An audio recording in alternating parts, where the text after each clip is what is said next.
Let's go ahead and say, all right. So, welcome everyone to the Kasanova podcast. I'm your host, MekelKasanova, Hawaii's favorite YouTuber. We're coming at you with NDuo. He's the industry insider. We're going to be talking about a lot of things from the politics and gaming. We're going to talk about these armchair analysts. We're going to heavily go in on these guys. But before we do all that, NDuo, go ahead, plug your channel. Let's do some introductions. Let's go ahead and talk about some real stuff. Let's tell people who you are. No problem. Well, basically, NDuo is a dual channel between me and my sister. I'm Liger, one half of it. Katie's the other part of it. So basically, people call me Liger. Basically, in 2014, 13, really, we started our channel, and small channel.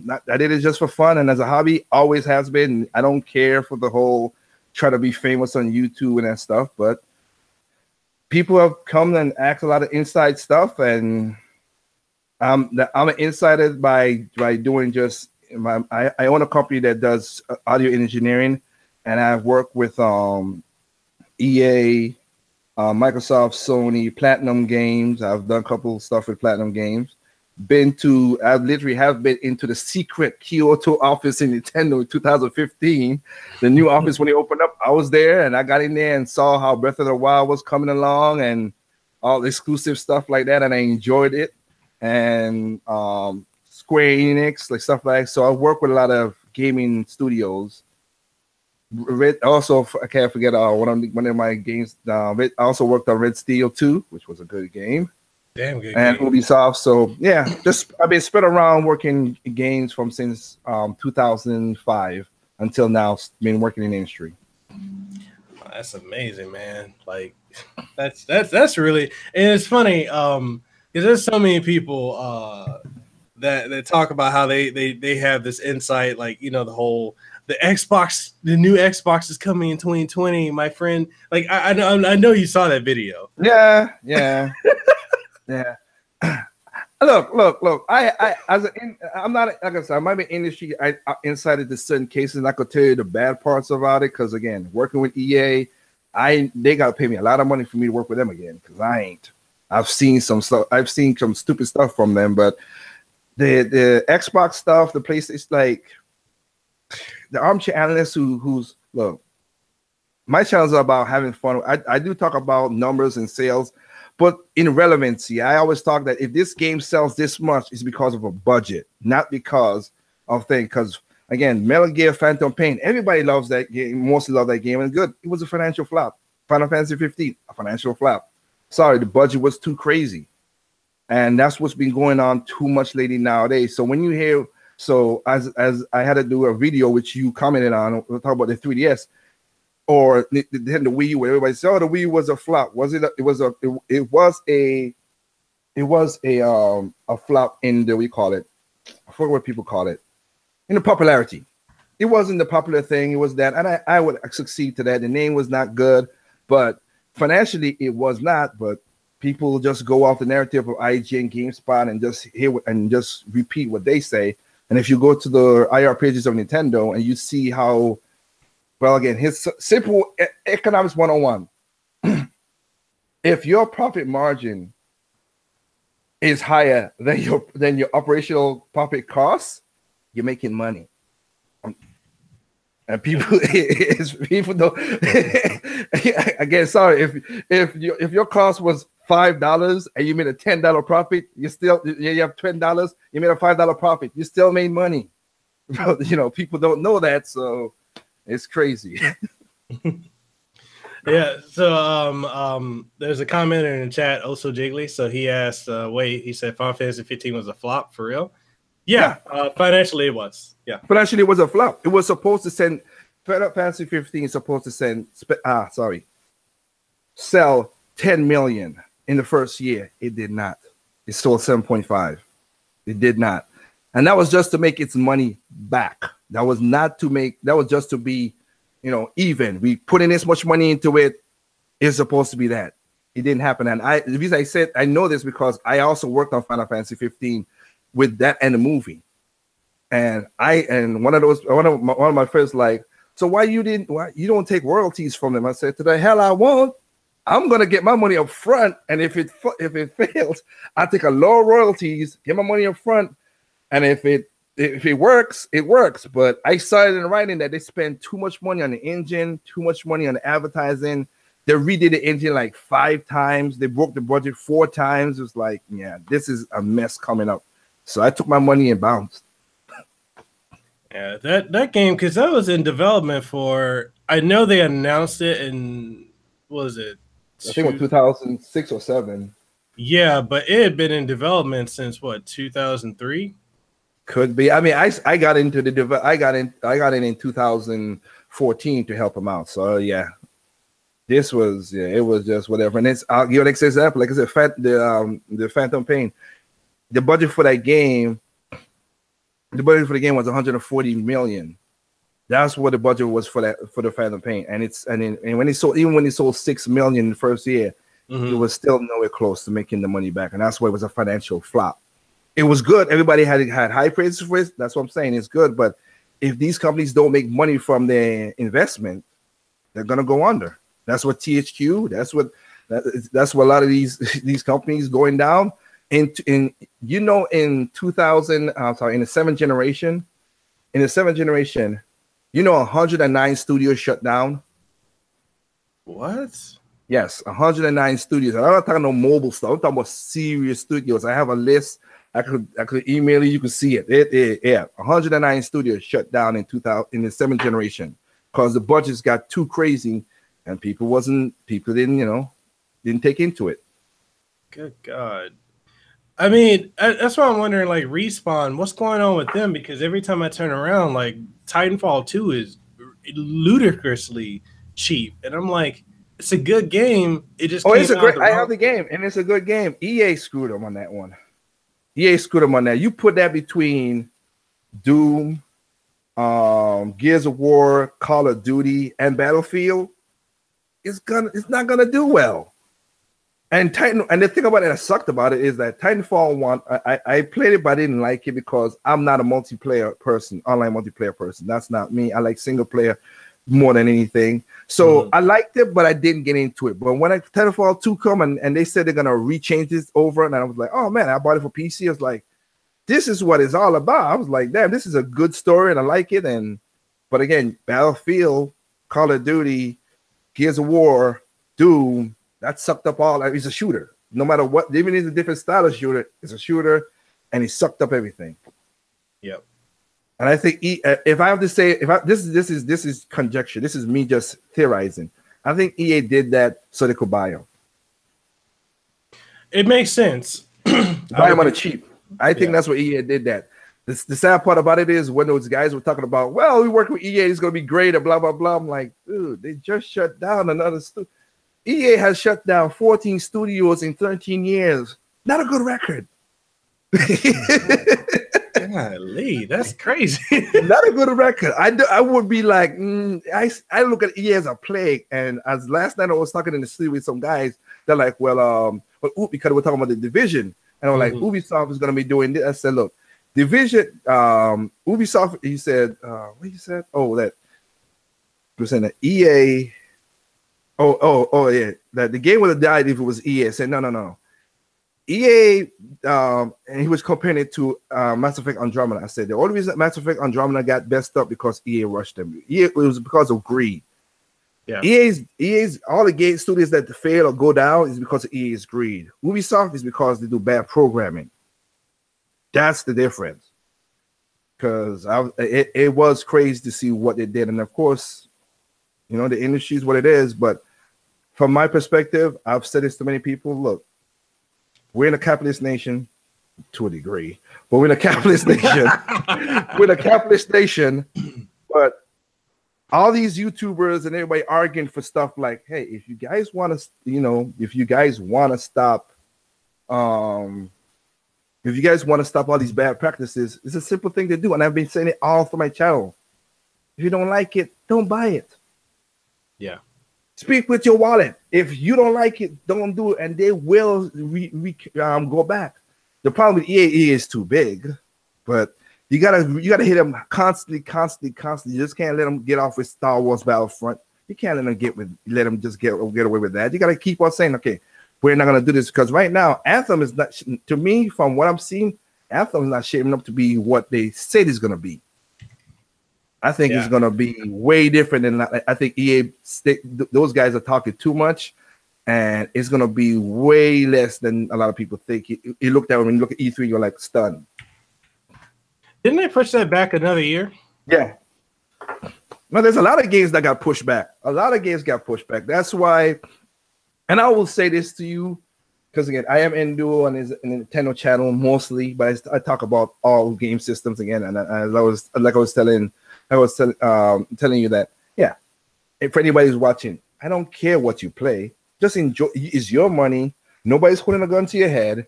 Go out there, enjoy the games. I don't care if you bought a game that sold 2 copies. If you enjoy it, you enjoy it. That's not on me to tell you, oh, dude, you bought a stupid game. If you enjoy it, go ahead.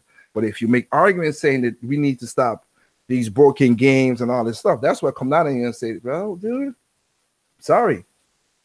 I can't blame, I could say EA is bad for doing this, but they wouldn't do it if you wouldn't buy it. Exactly. And that's one thing I've noticed too, is like with the industry, there are, and I think this is also why like a lot of companies don't send out review copies of games anymore, because you have YouTubers and journalists like IGN and whatnot and GameSpot that will actually, everything that they say, because a lot of people have a sheep mentality, they will either make the game or completely destroy it based off what they say.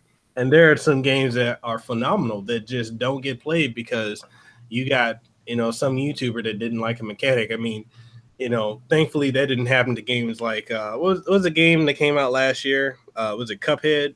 Yeah, where you had the journalist who couldn't even do the tutorial. Oh, don't even get me started on that, man. Holy crap! No, you're right.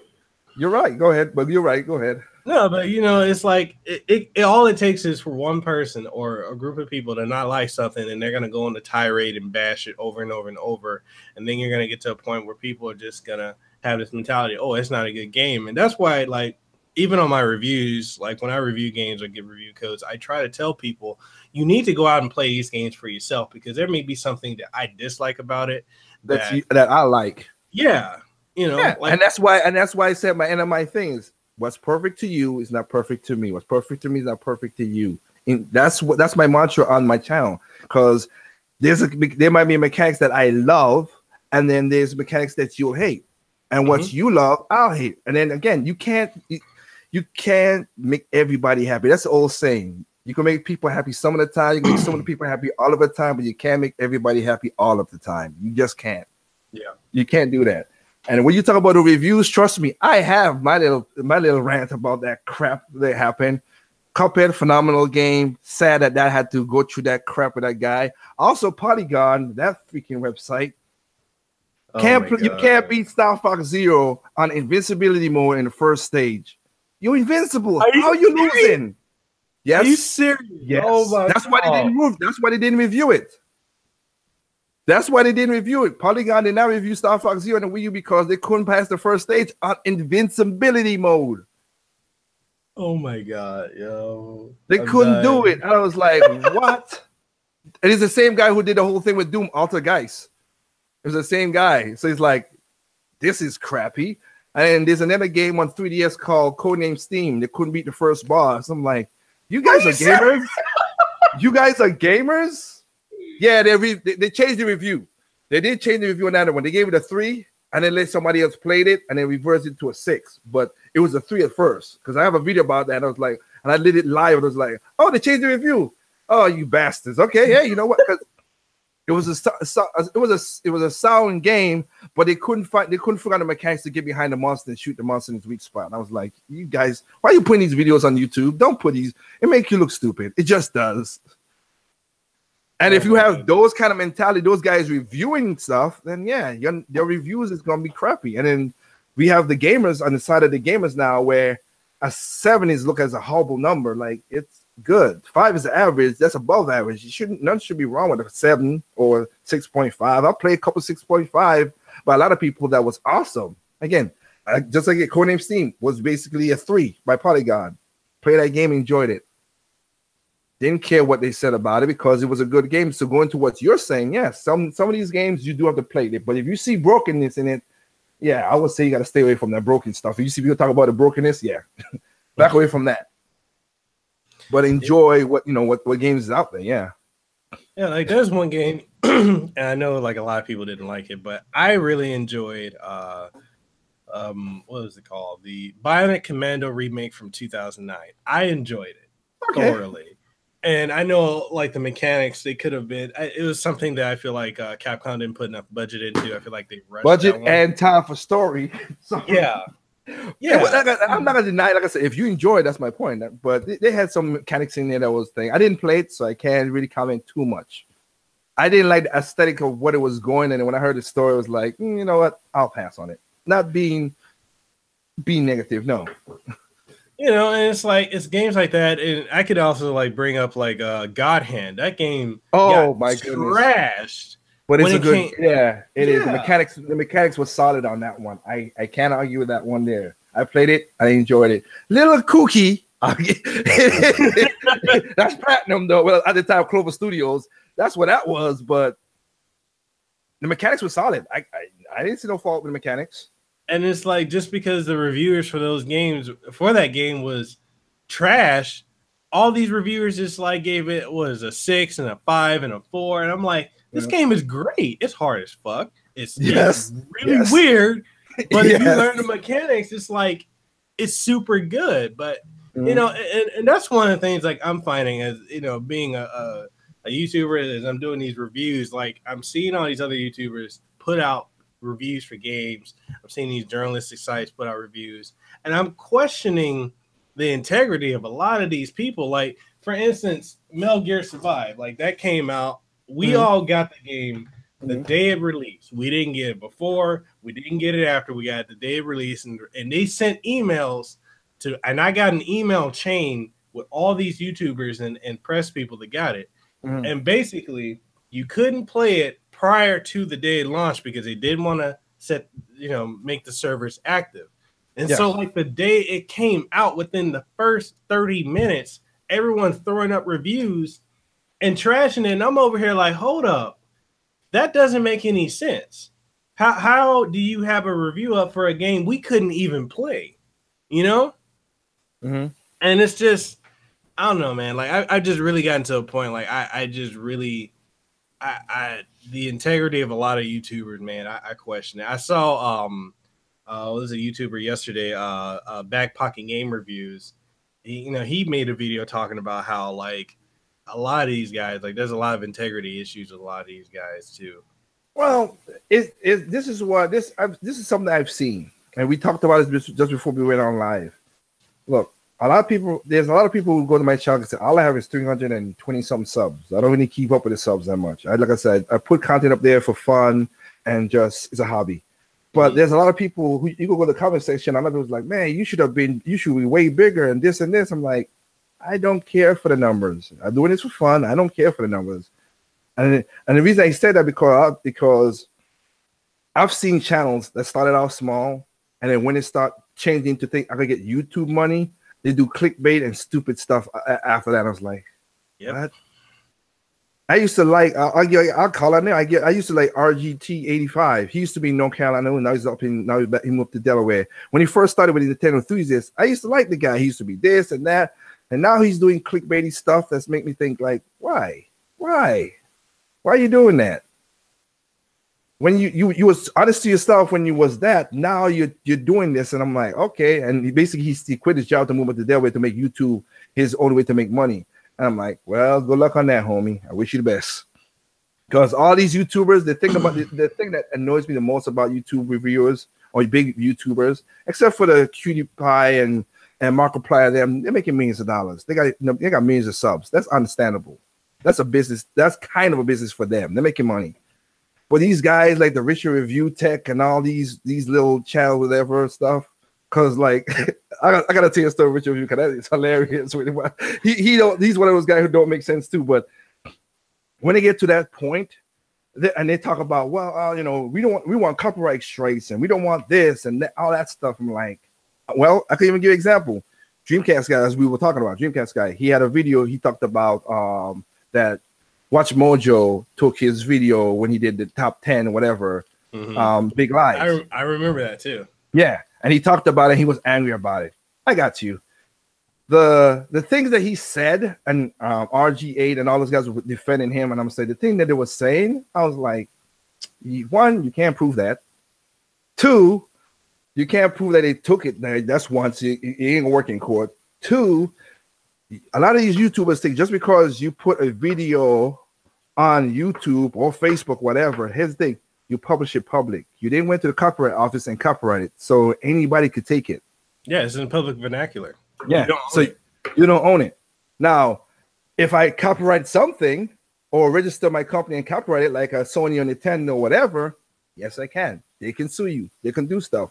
Watch Mojo did said something, and it was very, very, threatening, and he took the video down. Technically speaking, if I was him, I was like, F you, I'm not taking the video down. What are you gonna do? Sue me? I'm broke.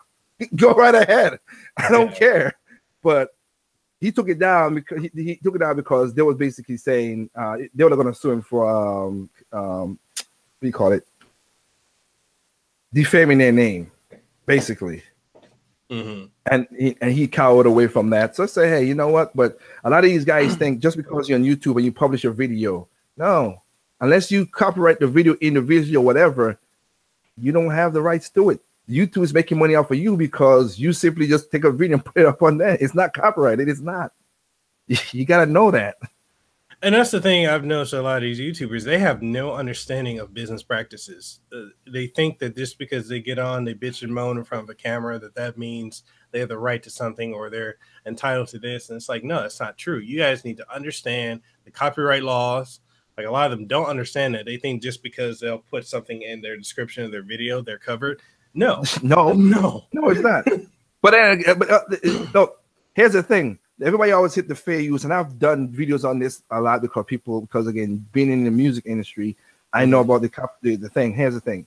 You can use people's stuff. Fair use. What people don't read, and I have a video on my channel specifically linking you to the in Congress where the whole thing is. You gotta read. Sorry.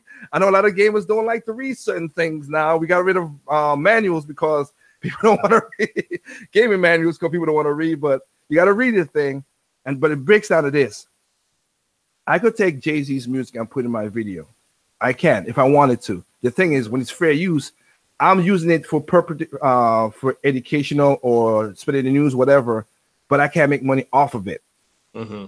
So if I'm going to do this just to, because I have a lot of copyrights. I go say, yeah, I do have a lot of copyright strikes on my channel. But my channel's in great standings because I don't make money from it. I don't monetize my videos because I don't care about that stuff. And sometimes, and also a lot of things too. The YouTube bots are ridiculous. Okay, it's just stupid. The algorithm is sucky as hell because there are videos that clearly has music that's from Nintendo or from a rapper or whatever. In other cases, they get a hint of it, they copyright it. When you hear the whole freaking song, I don't get a copyright strike. I'm like, these bots are shitty. Holy crap. These are some crappy bots. I literally like this. The video that you saw is basically Mic Check. That's from Julian Santana back in the 2000s when he did a Mic Check song. Okay. The video that has that song by itself is copyright strike. Okay. But any video that I use it as an intro, because I did my own rap on it and as an intro, any video like that, no copyright strike. It's the same song, same video, nothing changed.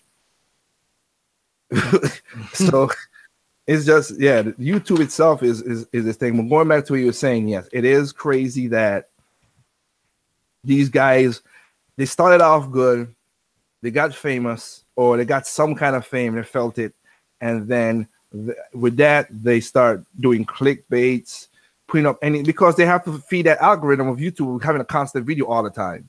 Yeah. So they do this, basically kind of sell their soul just to get it. And I'm sorry, if you put your money in YouTube, and that's what I had with Jim Sterling and everything, and I proved Jim Sterling wrong with his video, which is funny because he answered his own question in that video. But because every time I go to these guys, because I'm a Nintendo fan, so they always like, well, Nintendo don't want us to copyright this, blah blah blah. I'm saying, okay, when you can play NFL, NBA games fully without getting copyright strike, then tell me about Nintendo. And Jim Sonny did a video with WWE, and WWE kept on copyright striking his video. And so in the video, he said, "Well, I'm not gonna do this no more because WWE is striking down my videos." I'm like, see, you can't do that with them. Why so different with others? And all the people's like, "Well, it's free advertisement." Yeah, okay, free advertisement. That's what you call it. You making money. I don't even want to get into that because that's a whole infuriating thing for me. The whole free advertisement. Oh my goodness. But yeah, the Armchair Analyst guys, I don't like calling them that, but it is that because you guys don't make sense with your numbers. It just don't. Well, technically speaking, you don't even say the numbers. You don't. And the reason like Mekel asked because the last video I did is 3DS Alive. That was a good video. And it has a lot of Nintendo fans who saying Nintendo should kill off the 3DS. Here's the problem though. I have a video that came out when the 2DSL came out. And I said, if this thing picks up, I could see Nintendo supporting the 3DS until 2019 because it's going to sell. So in that video, I backed it up by saying, one, the 3DS sales went up. At the end of 2017, this is just pure software at the end of 2017, and there are going to be some bigger numbers coming out at the end of this month because this is Nintendo's end of the year, their financial end of the year. But at the end of 2017, December, the 3DS sold 55.08 software in that year. Mm-hmm. The Switch, which is the hottest thing people are talking about, sold only 52.57 million software.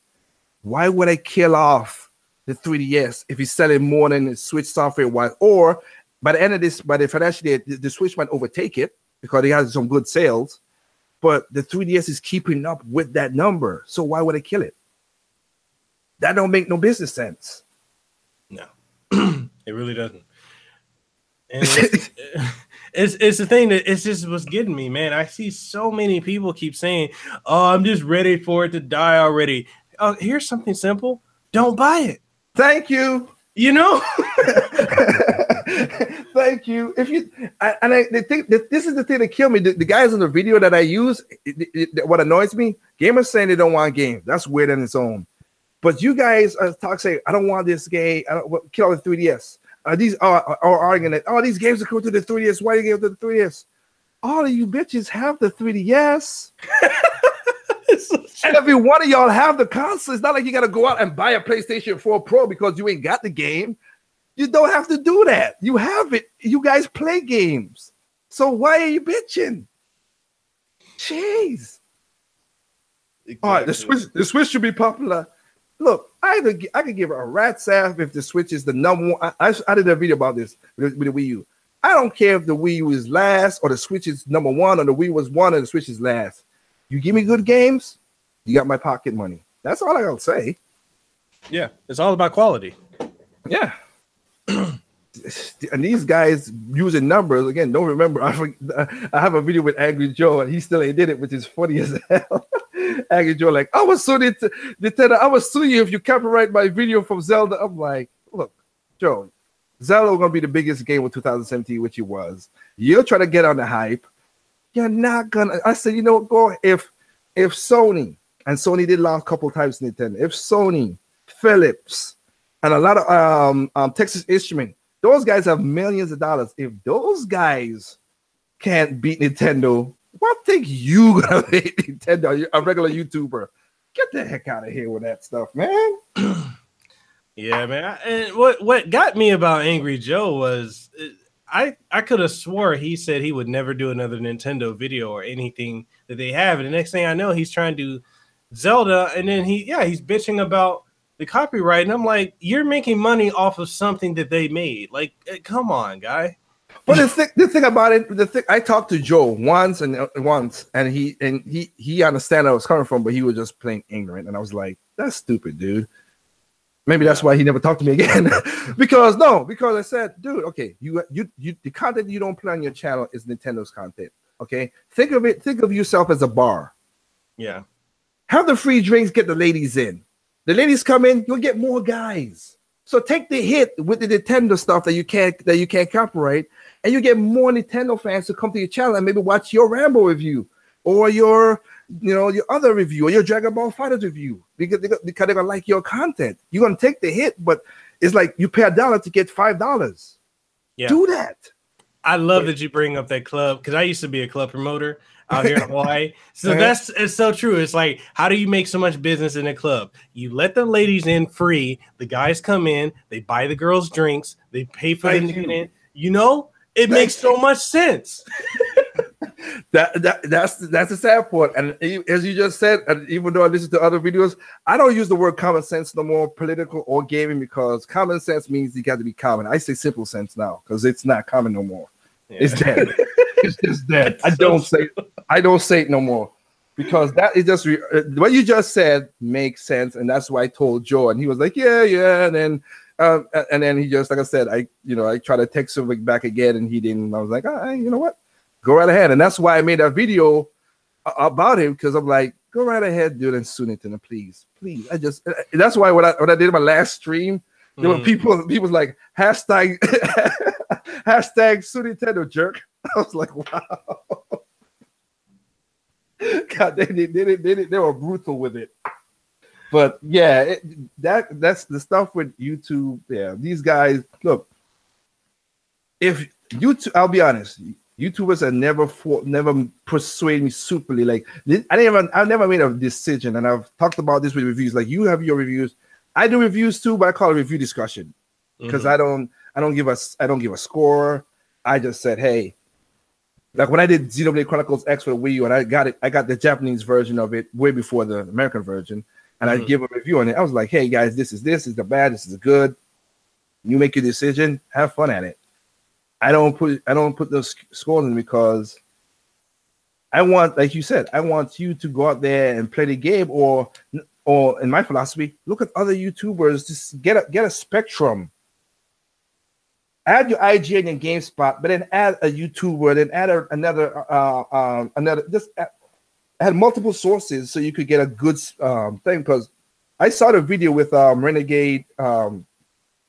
GP, the racing game on the water, and then I saw your reviews. Like, you know what? Let me take some more videos again, and I combine all that together. So you know what? I'm gonna buy this, and I enjoyed it. I beat the game. I bought it, $10. It was a good $10 I spent. I enjoyed it. Have a little frustration with the daggone last boss, the bastard. That whole, you know what? No, the reason I said I had it because it reminded me of F-Zero on the GameCube. Yeah. That last boss, you got to beat him. You got to go. You cannot mess up once. Yeah, you have to be fully perfect to beat him. Yeah. So I was like, holy crap. But yeah, but like I say, seeing what you said and other people said, like, you know what? It's $10. Let me enjoy that. And I went, bought it, and like I said, I'm happy. I saw your video that said, hey, this is a good game. Let me enjoy it, and I did. Yeah, man, that's like one of the things I've run into a lot with a lot of games. It's like, as I started doing reviews, and I, growing up watching, reading stuff like EGM magazine and Game Pro magazine, and then getting into watching YouTubers putting numbers on it. I'm like, how do you put, a number on a game? But how is that quantifiable? Because, a 5 to you might be a 10 to me. Mm-hmm. I can just say, here's a good, here's the bad. I think it's a buy, but ultimately it's your decision, Yeah, I don't have the problem with the whole buy or rent or whatever. That's cool with me. That was more easier because it's up to you to look at what the person said. And the sad thing about it is gamers. Mm-hmm. I have videos on this too, where they just go to the chat, go to like I did about IGN with Halo 5 and other games, but Halo 5 is the one that most people saw that one. You go to IGN and you read the review, it does not reflect that score. They will say all kind of negative things in the reader review, but a lot of people don't read the review. They just see, oh, it's a 7, it's an 8, it's a 10. Oh, that's great. Yeah, people who were saying because Uncharted wasn't a 10, you guys, it's a 9.5. Why are you arguing for 0.5? That means it's a good game. It is a good game. I don't. Why are you guys arguing for that? And then I'll go against people on my side. Nintendo fans, when they went against Jim Sonic, he gave a low score. I'm like, why do you care what Jim said? He don't like. He think it was okay. Blah. That's cool. That's great. No problem. Don't go threaten the man's life because he brought down the score for the Metacritic. Are you stupid? That's a waste of time. Oh my goodness! Oh, there's a question in the comments from Liquid Metal. He said, "NDuo, are you from the Caribbean?" Just wondering because of the accent. Yep, I'm from the Caribbean. Bingo, from a small little island called Nevis. Oh, all right, there you go. Nope, that's where I'm from. Again, trust me, I never think. Look, small island, grew up poor, came to America, got a degree. I met the right people at the right time. That's the best way to explain it. I can't explain it no better way than that. This guy gave me a music deal. The music deal turned into something else. I started making music. Then this other guy wanted me to do music for a movie. That started, and then that guy hooked me up with somebody from EA so I could do music for games. And then it just piece by piece, it just luck. I'm not going to deny that. That's luck and blessings, brother. Yep. I was gonna say, man, so you weren't oppressed when you came to America, like so many people here say they're oppressed and there's no opportunity.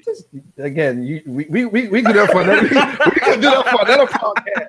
I got my sayings on that crap. No, I was not that. I came to America. I said I basically came here on a scholarship. I got a great score on the SAT, basically almost perfect. Mm-hmm. So I came to America. My mom was like, I wanted to stay in St. Thomas, which is my second home. I wanted to stay in St. Thomas. Mm-hmm. And my mom was like, you can get your ass out of here and go to college. I was like, all right, I can't argue that. So I came to North Carolina. I went to college. I said, if I don't find a degree, because that is a sad thing that we have right now, that there's a lot of degrees out there, a lot of people who got degrees, but are flipping burgers. That is so true. That's true, and it's sad. It's true, but it's sad. But I said, if I ain't find a job in my degree, which is architecture, mm-hmm. I said, then I'm going back home. I just am. But before that, I already started my music company per se. So I had something to fall back on because I had a scholarship. And then when I went to get I get associates and a bachelor's. Now, when I went to get those things, the scholarship didn't pay for everything, of course. Mm-hmm. But the music helped that. So I came out of college, thank God, debt-free. I was so happy. I took one student loan at the beginning just because I was, I was out of state, mm-hmm. and the scholarship did not take up the out of state, fill everything up. So I took a loan up, but I paid that off the next year, and I was like, never had a student loan ever again. I was like, thank you. So trust me, I am blessed. Yeah, man. I know a lot of people, because I came out here to Hawaii to go to college, and a lot of people that I went to school with, and we're all either 30 or turning 30 now. And mm-hmm. It's so funny how a lot of them, they're either bartenders, flipping burgers, working at a retail store, working at like a cell phone company, like on the sales side. And none of them are they're not even making real money. And I'm the guy who everyone didn't think would make it because I went through so much shit in college. Mm-hmm. And I went for marketing, and now I'm working as a system. I'm a business systems analyst for one of the biggest hospitals out here. Yeah, and it's like I run into people, and they're like, "Oh, how did you do that?" I'm like, "Well, I met one guy who introduced me to another person." See, that's how I was. Exactly, dude. In my wildest dream, coming from that island, being as poor as I was, and again, like I heard your story with your other podcasts about being poor. And mm-hmm. I said this to Americans, and this is the only way, this is the closest I'll get to politics on this until the next podcast that we do something. Okay. But here's the thing. You, in America, you still have welfare. You still have WIC. You still have all these stuff. You don't want to take them, that's your choice, but you still have that. In my country, we didn't have that crap. Okay, we had an outhouse. You had to bathe outside. We had a one running water pipe outside of the house, and that's where everybody took the shower outside. There was no shack around it, nothing. It was a pipe in open air. Mm-hmm. So it was females and dudes taking showers outside in open air. You don't want to take a shower at nighttime because you catch your deathly cold. But we had outhouse, we had that. I thought, okay, I'm gonna find some girl here in the islands and start something here in the islands. Then I said nope. Then something pushed me to go to St. Thomas. My mom went to St. Thomas, so I said, okay, I'll find a job and stay in St. Thomas. And there's a story about that. Like I said, that almost kept me there, but I was like, nope, thank God it didn't happen. Went to America, and then in 2007, and of course with all the stuff I just said, in 2007, I started my company, and we didn't make nothing. We put in money. You put up, the first years is always rough. Yeah. Then in 2007, I released an album. I have a contract with Sony to distribute my music, like CDs and stuff like that, and albums. So I released a second one. I have a band, and I released a second album or sophomore album. And sophomore album. A sophomore album. It sold 1 million in Europe. I was like, what? It went platinum? Holy crap! And then we released another album with some big musicians like Busta Rhymes, 24 Creed, Ludacris, stuff like that. And that went 1 million too. I was like, holy smoke. And then we got awards. In 2007 was one of the best years in my music history. We made $3 million. We turned basically, we turned $20,000 into $3 million. That is crazy. And that's why at the end of the video, if you listen to, you saw the video when I talked about the 3DS, what I said, when I was talking about how you be fans and don't do this stuff, and I say, you guys Google the O2 Arena. In 2012, I performed at the O2 Arena in England. That's not a small arena. That's not a no-name musician, because I'm not up there with the stars, of course. I'm kind of like I don't know if you've heard of, you could say, the underground people that people like, they vibe with the music and they just go with it. You know what I mean? I get, again, you've heard my music. A lot of people have heard my music, but they don't know who the person is because it's just what it is. Need for Speed, Need for Speed Carbon. When the exotic car come across, when the guy in the exotic car come up, that's our song. You Bounce. Or a couple songs in the FIFA thing. We have songs in there too. So and same thing I forgot we did with Harmonix. I forgot Dance Central. We did a couple songs on Dance Central and stuff like that. So yeah, trust me. Yeah, she just wanted to, I don't know if it's a she or a he, but he's just like, what's going on? You look like another YouTuber, which we should not be naming. But his initial is TJ. That has his cat sit with him. But like you said, with what you say right there, with like I got lucky to do the music stuff, and EA. When I got with EA, I got in there. I did a tail end of Need for Speed Most Wanted, the first one. Worked on that. It was pretty cool. And then after that, of course, we jumped on working on Common because Need for Speed is almost every year. So did that. And I used to be in those pitch for games, ideas. And when I see those guys come with these unique, awesome ideas, and these guys at the pitch tee was like, well, let's product test this and let's market test that. I'm like, you're watering down the idea so bad. And I was like, wow, like this dude have a lot of good ideas and you guys are watering it down. I'm like, yeah, I can't be doing this. And then when they start doing the DLC thing with Madden and FIFA, the whole card system, I was like, I'm out. I can't do this. I call it football. I know you guys call it soccer in America. I love football. I'm going to be in the World Cup this year, but I don't like to see what they did with the whole card system. You got to pay microtransactions to get a certain play and all this crap. Nah, I'm not down with that.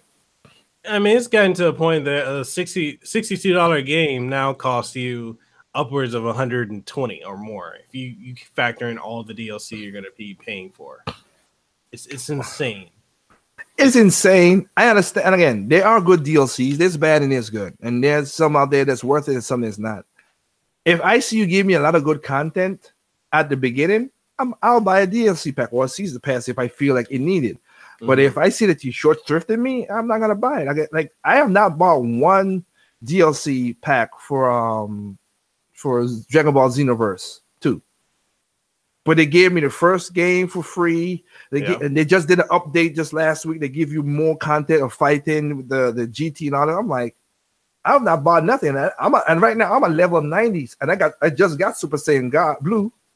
Like, I've been playing the game nonstop and playing it because I have a story and content to keep on going. But I have more to go. But you have to buy it. But I'm not seen to the point to buy it yet. Yeah, it's interesting you brought that up because I remember when they announced that game for the Switch, and every one of these armchair analysts were saying that it was going to flop, it wasn't going to sell. You know, nobody's going to want to play a game that's a year old, and it's out. So I believe it's outsold the versions, right? Because I can't. Look, one thing about me that you learn from politics is that if I don't have the true facts, I'm not going to lie to nobody. I'm not going to say I don't have the answer to that one. I don't. I do know Resident Evil Revelations on Switch outsold PlayStation and Xbox. I do know that one. And I was like, Capcom, what are you thinking? Dude, my videos against Capcom and Konami and all that stuff, again, I don't care about the game. I'm thinking it may, and people will say, well, I'll give an example. People will say, well, man, you bashing it because you want the game on the Switch. No, I don't care if the game is on for a third party like that. I don't care if it's on any. Give it for everybody. Give it for everybody. I don't care. Yeah. But you did the Disney Afternoon Collection. That was the game that was on a Nintendo console. That was exclusive to a Nintendo console back in the day. You put it on PlayStation, Xbox. It flopped, of course. Then you came out talking about Mega Man Collection. It's not gonna come on the Switch because people were asking for it, whatever. And the thing that ticked me off too is this, like DuckTales Remastered. Mm-hmm. Even though the Wii U was a dead console, people said and it was a failure. It sold 1 million on the Wii U and 500,000 and close to 400,000 on Xbox and PlayStation 4. DuckTales Remastered sold more on the Wii U than those. So Capcom has that number. Then they came up with the Mega Man Collection. They put it on Xbox and PlayStation, and then they put it on the 3DS, the first one. Mm-hmm. Lo and behold, the 3DS outsold those two things. So when they announced the Mega Man Collection 2, I was like, it's like Capcom, you have your own data that shows that people on the Nintendo console is going to buy this. So like I say, put it on Xbox, put it on PlayStation, but put it on the Nintendo console because you got to buy it. They didn't do it. Then, of course, now they're doing it, which is like it's day and a half late. Resident Evil Revelation, it's sold on the 3DS good, and then they put it to all the consoles, of course, you know that. And then they said we're gonna do it. It's coming to Xbox and PlayStation. Okay, Capcom. At that time, my argument was, yeah, the PlayStation 4 with all the iteration, Xbox with all its iterations. That's combine all those things together. You have more than 130 million install base. Mm-hmm. All right. This Resident Evil Revelation came out 1 month later than the Resident Evil than on those consoles, and it outsold those consoles. Nintendo Switches at 14 million at the time. Mm-hmm. Yeah. Capcom, what are you doing? Okami HD, it sold only on the Nintendo's consoles. It never sold on the PlayStation console, which is sad. I bought it on PlayStation 2, and it was a good game. And then they put it over to the Wii, and I bought it there too, and I enjoyed it. And it sold on the Wii because of the budget. And people would always say, "Well, the numbers because it didn't take that much money to put it over to the Wii." That's what happened. So that's what happened. They made money. Then they did the HD version on the PlayStation 3, flopped. Right now, I won't be surprised that the Okami HD on the Switch outsell Xbox and PlayStation. It's sad, but there's games that sold on on the Nintendo console that didn't sell on the other consoles, and there are games on the other consoles that don't sell on Nintendo consoles. But people don't look at those things together. Because I give you one with Ubisoft. Why the hell you put Raven Rabbids when the first one? It was a motion control game for the Wii. Mm-hmm. Move. And the Move and the Kinect was not out yet. Why you put it on Xbox and PlayStation? To the buttons. It didn't sell. Of course it didn't sell. But that was weird. That's the same thing with No More Heroes. That's the same thing with Okami, like I just said. Same. There are games that did good on one console, did it over and again. I could say the same thing for PlayStation to Xbox, Xbox to PlayStation. We know a lot of RPGs are not going to sell on the Xbox. Sad to say, that's just what it is. It's sad, but it don't. Mm-hmm. Xbox is more online. I had to say shooter. It could be action, Western RPGs, because Skyrim does sell well on the Xbox. And I'm like, that's cool, but there's certain games that just doesn't. You need to. If you're a third party company, the way I look at it is put it on all three platforms, or if you're gonna take a unique feature and put it on one platform, then make it exclusive. That's your choice. But don't water it down and then give it to everybody. Don't give it to everybody, or don't be in the middle. That's the best way I could say that one right there. Yeah, it's like with Devil May Cry HD Collection. Like, I have no idea why that did not come to the Switch at the same time as coming to. It just came to the Xbox and the PlayStation 4. And I'm like, when I was streaming it last night, I'm like, this should have been on those platforms. It should have been on the Switch, because if they want to make money, every time Capcom seems to do as most will say, a lazy port. I don't think it's a lazy port. But okay. If you played it and you think so, yeah, I'm not played it, so. It's lazy in the compression techniques that they use. Look, got you. Go ahead. I'm gonna say something. Go ahead. No, but in the FMV compression, yeah, it's lazy. But at the same time, I understand that Capcom doesn't have the money to take a lot of risks that they want to. Financially, they can. I think a lot of gamers don't understand why they constantly they're trying to make money off of games that they bombed over the last decade. No, yeah. I have my own personal story with Devil May Cry, because Devil May Cry 2 was the reason why Hideki doesn't want to do sequels. Really? Because they took his name and put it on there. He never made the game. Oh wow. It was the most broken game. If you played the original one, it was broken as hell. Yeah. And they put his name on there, and he was like, what the whoa, what the hell? And that thing also happened with Suda 51, and also Shinji Mikami. That's why a lot of people don't like Capcom. A lot of studio game designers didn't like Capcom at the time, because Shinji Mikami, it was an exclusive deal to the Resident Evil 4 on the GameCube. Again, I didn't care that he went to PlayStation 2, but he went on the GameCube. They broke the contract. And he was like, whoa, this is not what I wanted. This is why it has this, blah, blah, blah. They didn't want it. So, okay. Shinji Mikami was like, you know what? And then, of course, you get, Resident Evil 5 and 6. And he's like, okay. He bounced at 6. He was like, no, I can't do this no more. Y'all making it too action shooty and not what I usually had it for. So he bounced at that. And the same thing with Suda 51. He did No More Heroes, Ubisoft. Well, let's put it on the Move. Let's put it because of this PlayStation had the Move. Okay. You put it over there. Nobody bought the game. Where does it even? I'll ask anybody who's listening to this, and nobody's never answered this question, so it's basically a dummy question. It's a rhetorical question, because nobody has ever found this. Resident Evil Umbrella Chronicles 1 and 2 was on the Wii. Sold 2 million, 1 million plus respectively of each of them. They took it, combined it, did an HD collection on the PlayStation 3. The only numbers I could find is that it sold 11,000, not 100,000, not 1,100, 11,000 of that game. 11. My goodness, man. Again, if anybody could find the numbers that did, I would send it to NDuo. I will look at it and back, because it's Sun Games is just weird as it is, and a lot of developers have. The gamers say they want a lot of good games, and I respect that. But a lot of the delays is because everybody's trying to do these new engines, everybody's trying to do these graphical upgrades, and it's just killing the industry. It really is. Yeah, the one game I feel is phenomenal that should have gotten more recognition was Lost Odyssey on the Xbox 360. That game is graphically and gameplay wise, I thought it was phenomenal. And people didn't buy it is because I think a lot of it has to do with like going back to what you said about different platforms cater to different types of gamers. Yeah. A lot of Xbox gamers at the time didn't really care for Japanese RPGs, and I think the industry as a whole kind of shifted away from that to shooters. So it's like after Modern Warfare and Activision post up the numbers they made with Modern Warfare 4, when they did that, everybody wanted. It's just like the sad part about it.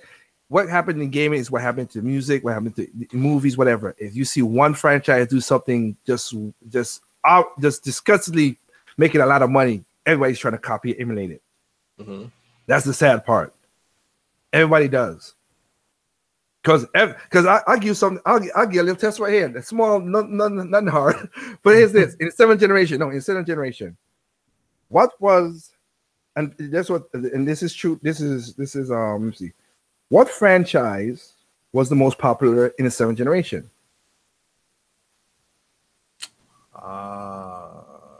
It basically is popular now still, but it lost its luster. But everybody knows it. You just said it, kind of. I did. Yeah, I just said answer to you just a second ago. Oh, the Call of Duty. Bingo. That's the most popular. That was the most popular franchise. But here's the thing: one game made more money than the majority of those games combined. One game, and the profit, and as a profit margin, it destroyed all the Call of Duties together. Even though they made hundreds of millions, maybe billions of dollars. What do you think it is? Modern Warfare 2? Nope. Really? Nope. It's on a Nintendo console.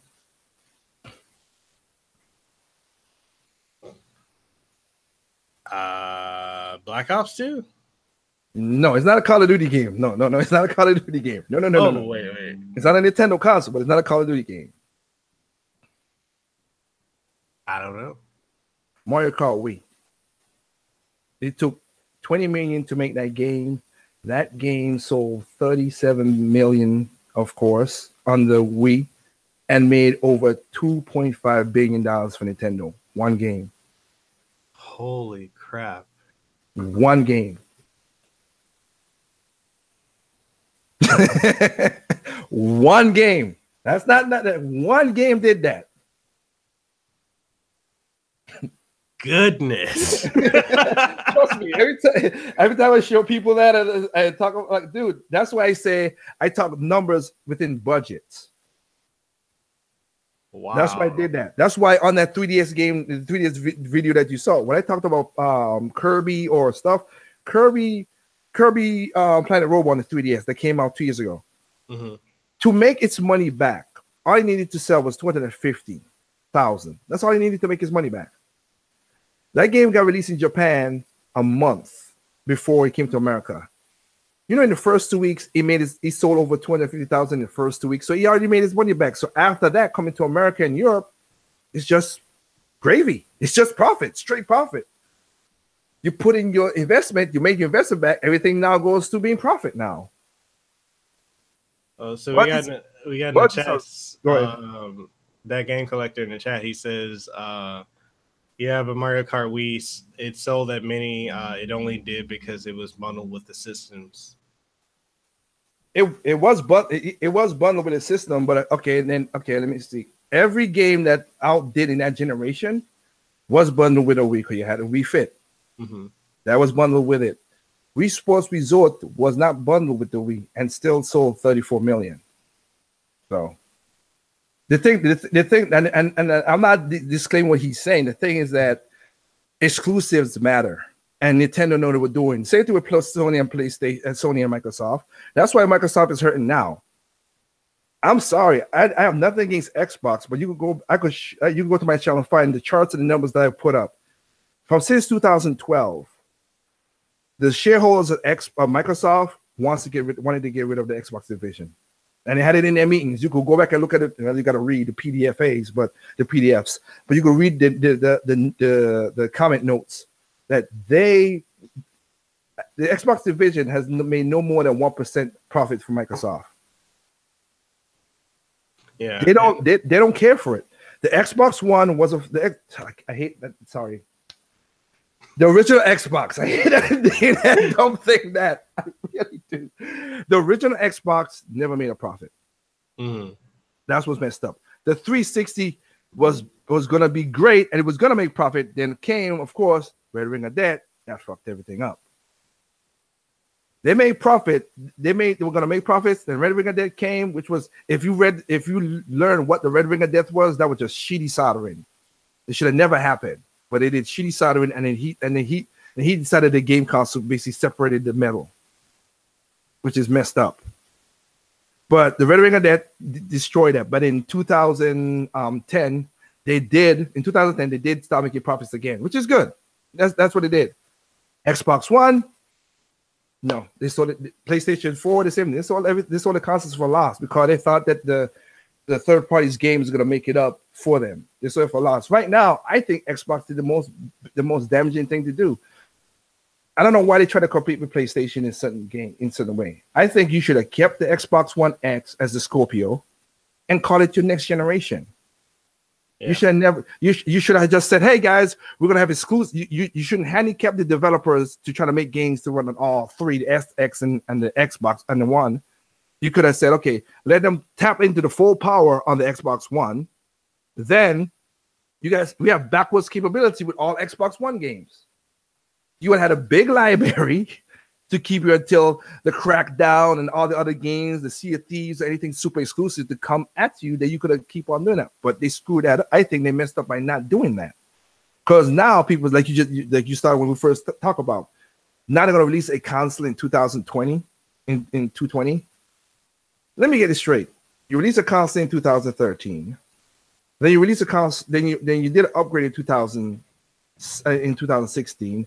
Then you redid it again in 2017, losing money. Then you're going to do a next one 2 years from now? That doesn't make money. It doesn't. And I was there at Platinum Games where I was so sad. I played that game and that game was phenomenal. What I played, which was Scalebound, yes. And I was thinking, I can't wait. This might be the reason I might buy me an Xbox One. And then, of course, I made a video where like, oh, they're going to bring it to PC. Well, I ain't got to worry about buying the Xbox One. It's going to be the PC. So I'm going to enjoy it. But I played the game. I was thinking everything was good. What happened was Phil Spencer, their team took half of Hideki's team, put it on, what again? They put on the Halo Wars 2. Mm-hmm. So they cut him in half. Then when the team came back, Phil Spencer, I ain't gonna say Phil Spencer per se, but the head's really, well, he's the head of it. But the people with the game design above, including with the team, Microsoft Studios, saying, okay, we need to get this game out in 5 months. And he was like, no, you took half of my team and then you want me to rush the game? No. And that's why he dissolved. That's why he got dissolved, because you're not gonna take half my team and then force me to do something on that quickly. And we've seen Assassin's Creed Unity, Andromeda. I mean, list could go on of games that got rushed and was broken. You can't do that. You have to have, and like I said, I've been in there. The one thing about gaming I hate is crunch time, and everybody goes through this. It sucks when you have to do the coding and quality check for the last 2 or 3 months, depending on which company it is. It is ridiculous in there, man, to get that code right. And the problem with a lot of these guys is I have an exclusive video on my channel that shows you, animation-wise, of course, but shows you what happens to why the games get broken, because these guys do not clean up their codes. The reason you can't compress because the codes are so broken. So if the codes are broken, you can't compress them, and then you can't compress them. You're gonna have, there's so many codes that are gonna run on, like a run-on sentence, it's gonna keep on running on, and that's where you get glitches. You gotta get bugs. Every game has bugs. Every game has a bug. Every game has a glitch. But game-breaking glitches is becoming a norm now, and it's sad that's what's happening lately. It's almost like we're back to like the original Nintendo. Because the original Nintendo had so many broken games that they were just selling. They just didn't care. And it's like the current generation of games being made now are just coming out broken. You know, we'll throw it out there and then we'll throw a patch out later. Well, remember Ubisoft, one of Ubisoft head directors said this in 2015. He said that in a way, now that we have download and we could download patches and everything, we could make a game that's 80% good and put it on market and then patch it 20% the way through via patches. Like, yeah. Well, what happened if somebody who don't got a good internet? What happens if somebody don't want to play online? What happened if the code, the patch doesn't sync up the way you wanted to sync up to the game to rewrite the codes? You're gonna get a broken game. Assassin's Creed Unity was a good example of that. Where you got melted face and eyeball. Yeah, that's so true. And the same thing with Division. What happened to they fixed the Division after years of working on it, but when the Division came out, it was broken, and every patch they sent in there, Division made the Division game had something that a lot of games didn't have. A lot of my friends call it Skynet. When they send the patches in, the patches created a bug that kept duplicating itself. Oh yeah, that's true. So that's why when you get into the dark zone and you can't see crap and you fall into the floors like crazy. Yep, they try to patch it, and then it made more bugs. Oh man. Yeah, coding has gotten, and again, I don't. Half of these bad coders, half of it is because the publishers rush these guys to rush the games and it just fall apart. So would you say like that's what sets Nintendo apart from like the developers for these third party and like for Sony and I'll give you honestly, that sets Nintendo different from Sony and Microsoft, but I'll say this: Sony, Nintendo, and all their second parties, Way Forward, Platinum, the Monster Hunter team for Capcom, Namco Bandai, some teams from Namco Bandai. These are guys who take their time to make sure the game works. Their reputation is on their quality. I have never played a game from Way Forward that was broken. Never have played one yet. I've never seen nobody put a video on YouTube that is broken. It could be out there. Don't get me wrong. It could be out there, but I never seen people rant and rave about it like they did with Mass Effect Andromeda, like Star Wars Battlefront, like Assassin's Creed Unity, like the Shadows of Mordor. I've not seen people, or Skyrim, it's famous for that crap. I've not seen it. I've not seen it. Again, does game like a Breath of the Wild? Yeah, it has bugs in it. It has glitches in it. I know that, but I have not seen nobody run into. And again, you have certain people that are gonna have stuff, but I never seen the mass breaking of bugs like most people did. And there was a video from Informer. Informer had developers for the western side of gaming, and I think one guy from Japan, and they were talking about Breath of the Wild, and they were in awe of how the coding for this game was. They were like, how the hell Nintendo put this open world with the physics? This is the best physics. Like, this is a game designer saying, Ken Levine, those guys, you know him for BioShock, like those guys was saying that they were stunned of Breath of the Wild. It's not no graphic intensive game. That's not nobody. It's not that, but that physics engine. Holy crap! I'm sorry. Even I was out. The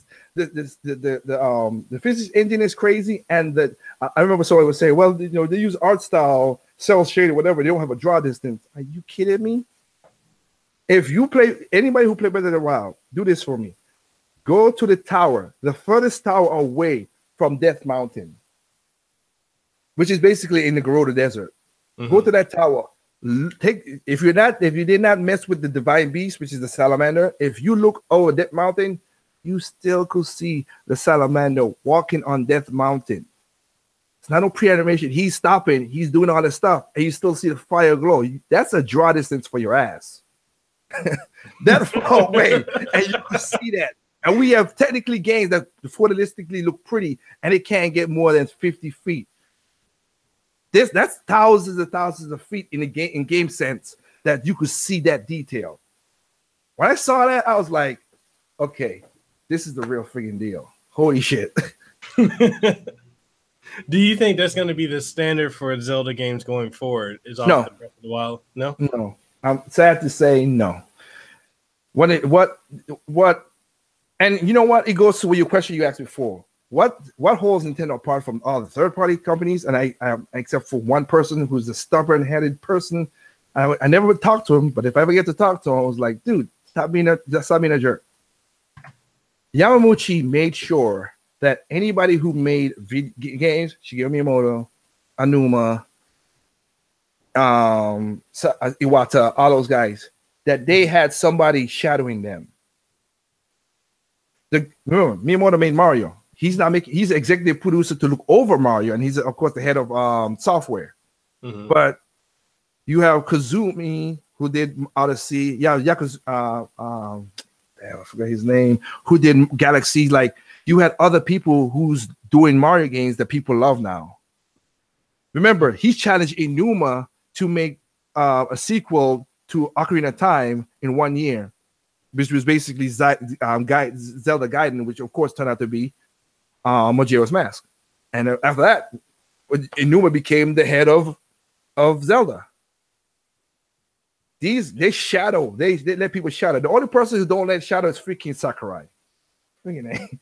Sakurai, I'm like, dude, teach somebody to do Smash so you don't gotta kill yourself, man. Please, just teach them how to do it. Don't be a jerk. Just do. Why is that though? No, he's a perfectionist. He's a super perfectionist. I'm like, come on, man. Just teach somebody else to do Smash.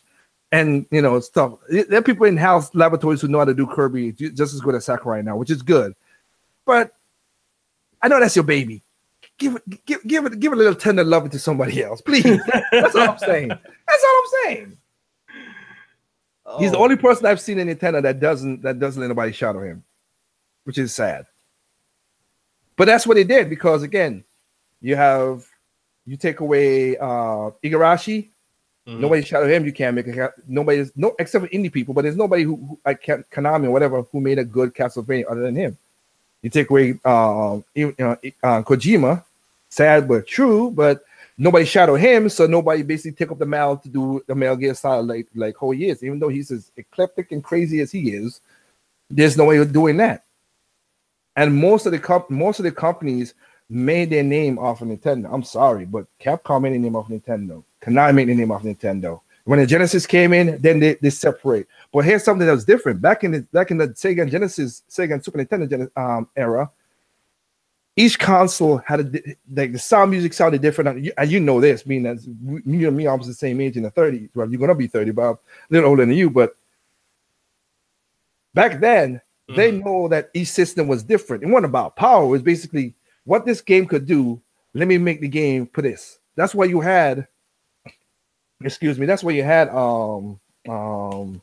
Teenage Mutant Ninja Turtles in Time was on the Super Nintendo, but then you had Hyperstone on Sega. Yeah, that's why you had Cool Spot. Cool Spot played differently. There's a channel, and if anybody out there, there's a channel called Nintendo versus and Super Nintendo versus Genesis. Those guys they're corny as hell, but it is funny. Corny funny. But they talk about the difference between Power Rangers and Super Nintendo, Power Rangers and Genesis. Like back then, they just wanted to make money, and at the time, game design was like, hey, as long as I get my game out there and have fun, and Genesis had that crunchy music, the crunchy sound check that certain things will pop and explode. You're like, oh man! But then Super Nintendo had that like if you play RPGs like Tales of Fantasia or Secret of Mana or what's another one? Chrono Trigger. The symphony music sounded great on a Super Nintendo, but the hip hop or techno crunchy music sounded way better on a Genesis. Yuzo Koshiro, man, with Streets of Rage. Exactly. Ooh. Exactly. Street of Rage or Vector Man or Rocket Knight Adventures. Those music. Oh my goodness, dude. Awesome. Awesome as hell. but my point is they took advantage of what those things did. They didn't say, well, we're gonna just put graphics on and whatever. No, this is unique. Let's do that. That's unique. Let's do this. Mm-hmm. The seventh generation was awesome. Not seventh generation. The generation between Sega, Super Nintendo, and Genesis. I love that. And I'll pop something here that for anybody who never heard, because a lot of people got this wrong. And you could go read this book, which is called Console Wars, that has this. I know from people really, but Console Wars has it also in there too. Basically in a couple last chapters about how Sony PlayStation became what it is. Because everybody think, oh, Nintendo did Sony wrong. And they did. But Sony did them wrong too. It was a mutual disagreement. That's why that thing never happened. Mm-hmm. Nintendo backed out of the deal and went with Philips, which was kind of underhanded. They should have never did that, and that was messed up. And of course, they created a competitor. That's what they did, and I said that's messed up. But the only reason they did that because Sony wanted 90% of their profits of any game that's selling their system. Who the fuck would sign that deal? Yeah, that think of Mario 64, how big that game was and how much that sold. You tell me I designed that game, made that game revolutionary, and you get 90% of that shit? The frig? I would sign. Come on, dude. Nobody would have signed that deal. Nobody would. But instead of Nintendo being a big, the company itself, Yamaguchi being a big man and say, hey, okay, and Sony, no, we're gonna do that. We go to Philips. No, they went behind their backs and did it wrong, and didn't annul the contract, and it became a mess. And that's sad. But I can't argue about it because I bought a PlayStation when it came out. I enjoyed it. I bought a PlayStation 2, and I enjoyed it as well too. So I like the games, whatever. Hell, my friend bought a Sega Saturn, and I enjoyed some games on there too. Like we had, of course, when it comes to arcade ports, the Sega Saturn was, and the Dreamcast, which I still have my Dreamcast to this day, no comparison. Holy crap! Them Street Fighter games, Alpha. Back when we used to have arcades, so you had to go to arcades, and they were basically almost picture perfect. There was, man. Those were the good days. I'm sorry. You go in and put in quarters playing Street Fighter Alpha or Mega Man or Street Fighter vs. X-Men or Capcom, Marvel vs. Capcom, and then buy the console, bring it home, and play it on your TV, man. Yep. I mean, me and people our ages have seen a crazy. Okay, just like my grandmother, who's 90 years old. Like when I talk to her and hear what she have seen from her age of from being born in the 1920s to now, she saw miraculous things. Come on from an age where she come from to say, "Wow, there's a metal thing that can fly in the air for millions of miles." Come on, at the beginning they were like, "I'm not getting on that thing. I don't trust these." Nope. But we saw gaming. We basically jumped in when the gaming got reborn. We wasn't there at the beginning back in the 60s with the ColecoVision and all that other stuff. We wasn't there. But when the crash happened and then Nintendo came back in and the resurgence came back, we saw games go from 2-bit, 16-bit, 3D, HD, 3D space. Even back in the Super Nintendo Genesis days, where you do these crazy tricks as the Mode 7 and blast processing, which that really was just a gimmick. That was really nothing, really, but they pushed it out there. But the Mode 7 really was. The Mode 7 really was, because you could see the games that does like Yoshi's Island and a couple of games that they took a part of it. But those games created something which I like that a lot of people said. Limitation creates creativity. Yeah. And that's one of the things that's one of the things I see with YouTubers and a lot of gamers talking about now. Oh man, this game can't win on a Switch, or this game can't win on this game because it's weak and all this stuff. Like, it can if you optimize it, but some of y'all don't want to optimize it. Like, I know, and I got this game, Modern Warfare Reflux on the Wii. It looks way horrible than on the 360. I know that. I could see that any day of the day. Like you were talking about what games play, whatever. But that nunchuck remote setup, I'll take that any day over a controller. I'm sorry. That's why I play mostly PC and PC and the remote. I literally modded my PC. Well, I modded it really, but I mod my PC to use the remote nunchuck to play. Like, I got Doom, and I'm using the remote nunchuck to play Doom. Really? Yeah. That combination is just so fluent for me. I love it. I love it. There's the accessory that I use it for is on my channel. I show people where that I bought it and what I use. But yeah, that's that nunchuck remote. Like, playing any shooting game. I was not a big shooter, but I got into Modern Warfare Reflux. I got, of course, Modern Warfare 3, of course, for the Wii. And then the Conduits 1 and 2, Metroid Prime 3. Metroid Prime 3, The Corruptions. There's so many other, I got a lot of other shooter games. Of course, 007, the remake, GoldenEye. Like, that was great. I like I like to point when I need to shoot. It's just me. Sorry. I will concede that I am not fast with dual sticks. Never has been, never going to be, because I'm not practicing it. I don't have the hand-eye coordination to do that. But give me a remote nunchuck or mouse and keyboard, and I can point where I want to shoot. That's why I like it. That's what it is. But like I said, back then the industry was making 7th generation coming up good, making money. It was good. 7th generation, the numbers got too expansive. We had big publishers like THQ and Acclaim and Midway. All those guys went away. Yeah. And then you have studios that just got shut down left and right because a lot of people didn't buy. They put a lot of money into these games to get it to HD, which was 720 at the time, 720p, and people didn't buy them because Okami was a financial flop on the PlayStation 2. It was a good game. Yeah. But not much people buy it, which is sad. It's, man, your knowledge, though. Is it same thing with the Sunset Overdrive? It's a good game, but a lot of the Xbox guys did not buy it, which was a phenomenal game. It was just different. It was different. And I like that. And of course, you love the trailers. You know, the trailers made it fun as hell. Say that, oh, you're going to just stay behind a crate? Forget that. And he coming down with his hook and he's sliding and he's shooting like... Those games were, like I said, they just did it. You talk about RPGs. There was 2 RPGs that I felt hurt for on the Xbox. And I played it on an Xbox. My point is I played it and I enjoyed it. But it hurt because nobody bought it. One of them was Blue Dragon, that series. Mm-hmm. That got hurt because not a lot of people bought that game for that, which was sad. And of course, I'm a big Tales fan. I love Tales games. And Tales of Valencia. Oh my god, man! No, Vesperia. So Tales of Vesperia. God, I love that game. I love that game. Tales of Vesperia is a good game, a good RPG, one of the good Tales games. It's up there with me. Tales Symphony is my #1 game. Then Tales of Vesperia. Then Tales of Fantasia. Like that's my top 3. But it's like people didn't buy it. And when that keep on happening, what you know what's going to happen? Studios are going to get shut down. Sad, but true. It's God, man. Now I want to go back and play Vesperia because I love that game, man. I was so Yuri, Flynn. Like I'm mad we didn't even get the update. Like, why don't they bring us the one that came on the PS3 with the additional content?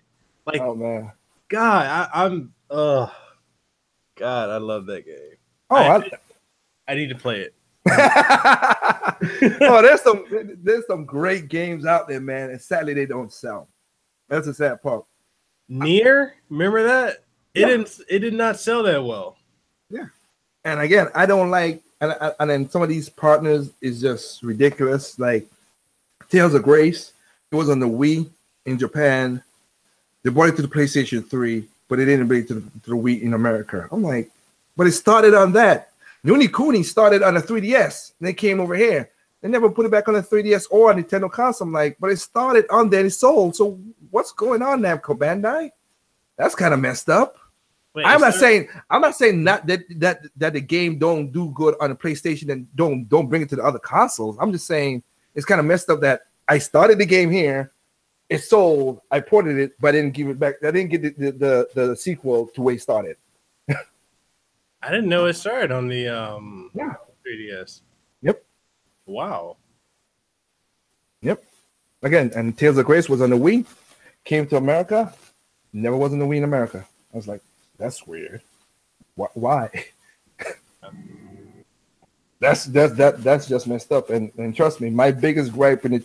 Like I said, I'm a Nintendo fan. I'm a gamer, and I am a Nintendo fan, so I'm not going to argue that point. Oh, like I said, you come to my channel, you get a lot of Nintendo stuff more than anything else. But I never bash Xbox or PlayStation because I like what you play the games that you haven't enjoyed. But I do have one sector of gaming from Nintendo I hate, and those are the Metroid fans. I hate those fuckers. I really do. I hate these fake ass Metroid fans. I don't like them. I don't like them. They talk all this shit and they do not back up their talk with the money they talk. They don't. I hate them. You're looking at a guy, you're talking to a guy that have and you could go to my channel and see this. I have one of the most unique I don't have a Metroid poster. I don't have a bunch of Metroid shirts. I'm a Metroid fan, but it's my favorite franchise, okay?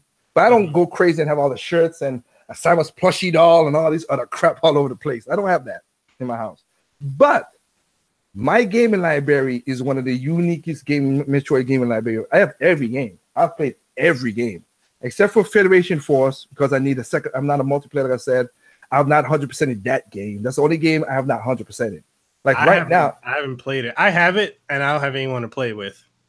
No, I go play single player, no problem. I beat the game. You have to have a bunch of people to get all the scoring time and the medals and all that stuff. And that's what I say. I am not 100% in that. Is it as bad as people say it is? No, it's not.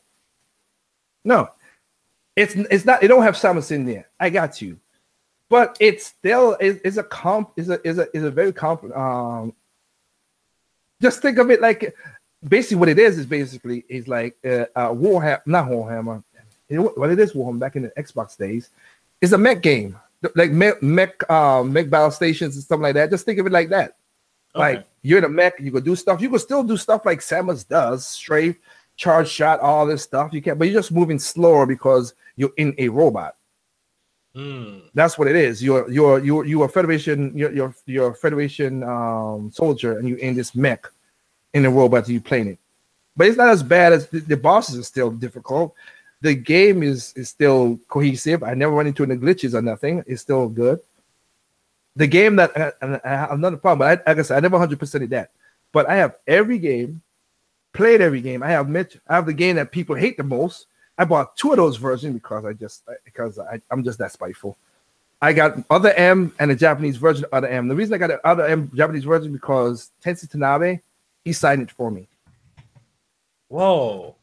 I have Metroid Prime, Metroid Other M, and a soundtrack that Tensei Tanabe signed for me.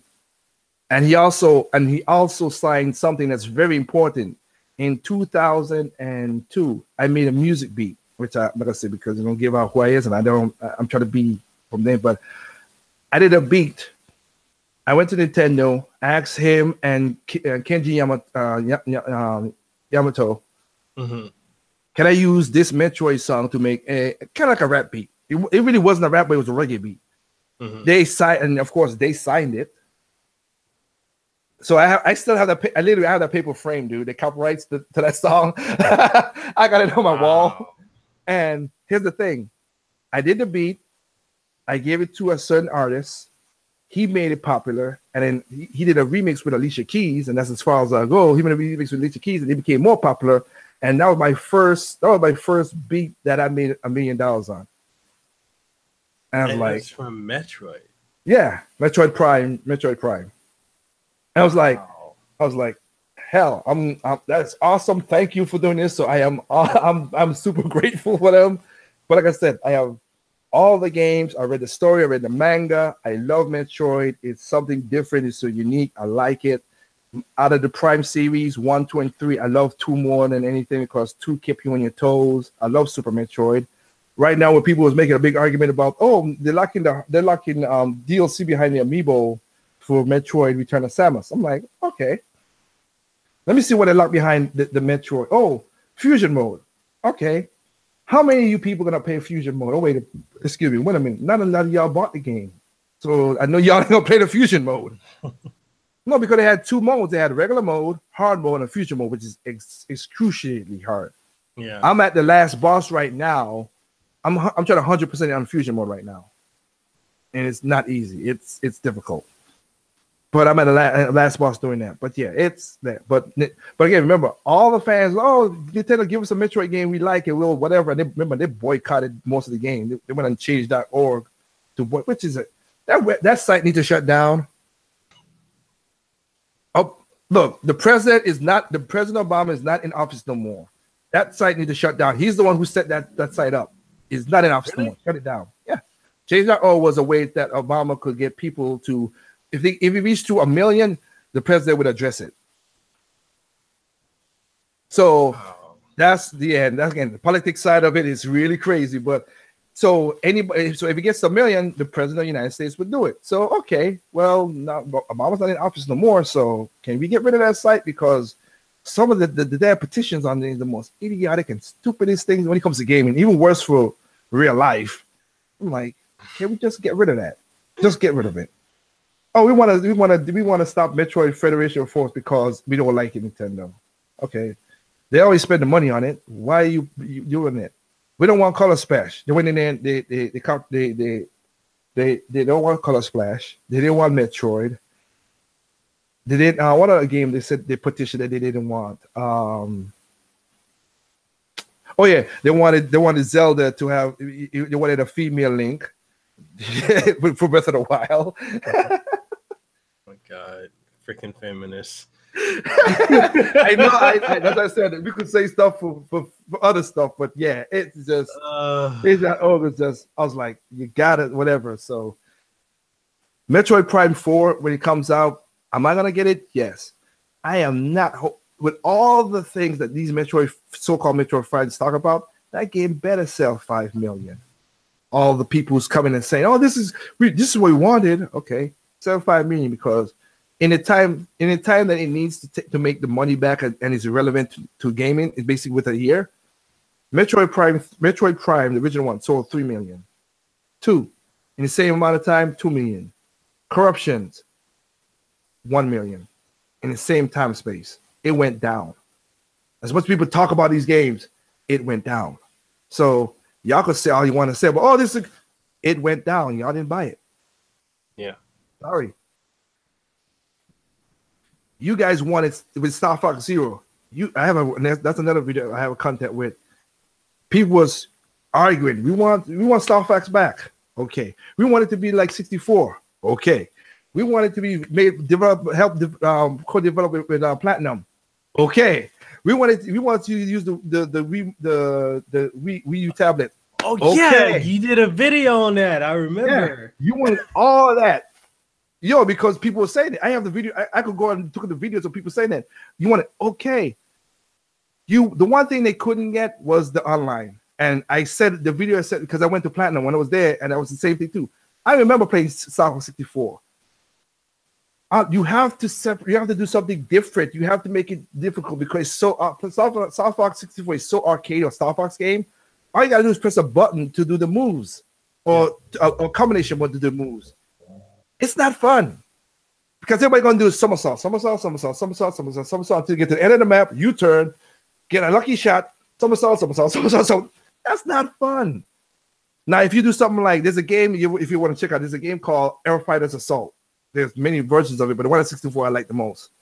Mm-hmm. If they do Star Fox like that, it's still arcadey. It's realistic in a way because it has real planes. But of course, the weapons are not realistic. No freaking way F-15 has a big ass laser. but to get behind the person, you had to like Ace Combat. Like Ace Combat from Black Combat, you had to fight to get behind a person to take him down. It wasn't a simple trick, whatever. If they did that, I have no problem putting Star Fox in that light.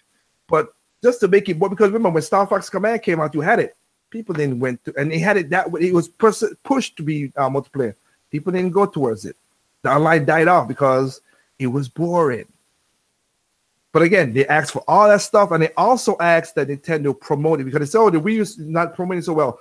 Nintendo went out and get Jim Henson puppets. They made an anime short about it. They promoted the shit out of that game. Y'all didn't pick it up. They didn't pick up. Jim Sterling said, "Oh, because of the motion controls. This is not motion controls." I'm like, huh? Motion controls. My 6-year-old niece at the time, when I let her play it, she played that game with no problem, and she beat the game. Why the hell old men can't? Well, it's so hard to remember to replay some things now. That and I've been playing it a lot recently because I recently picked it up from GameStop, and I'm having a lot of fun with it. And I'm over here like, what all this controversy? I'm like, what was it for? You know, because remember Jim Sterling, Richard Review, a lot of the big YouTubers that were saying when the Switch came out, when the Switch got revealed that it was using the Joy-Cons, they were saying, "Oh no motion control. Nintendo, this shit's gonna sell, and it's not gonna be powerful as a 3 PlayStation, whatever." Here's a secret to you. I have checked out both dev kits. The Switch is no less powerful than the Wii U, and the Wii U is way optimized better for memory, for memory allocation than the Switch. So you could do way more better stuff with the Wii U than the Switch. But nobody gonna know that. And also now the Switch is selling like crazy. Everybody's like, "Oh, this whatever and whatever." And that's what I was saying. I gotta hit you with it, like I said with Richard Review Tech. He had me laughing. That's why I did a video on him a while ago back. Who had me laughing. Because he went against Keemstar, and I was like, "Okay, Rich, let me explain. Let me get this straight. Either you're a horrible liar or you can't use money well.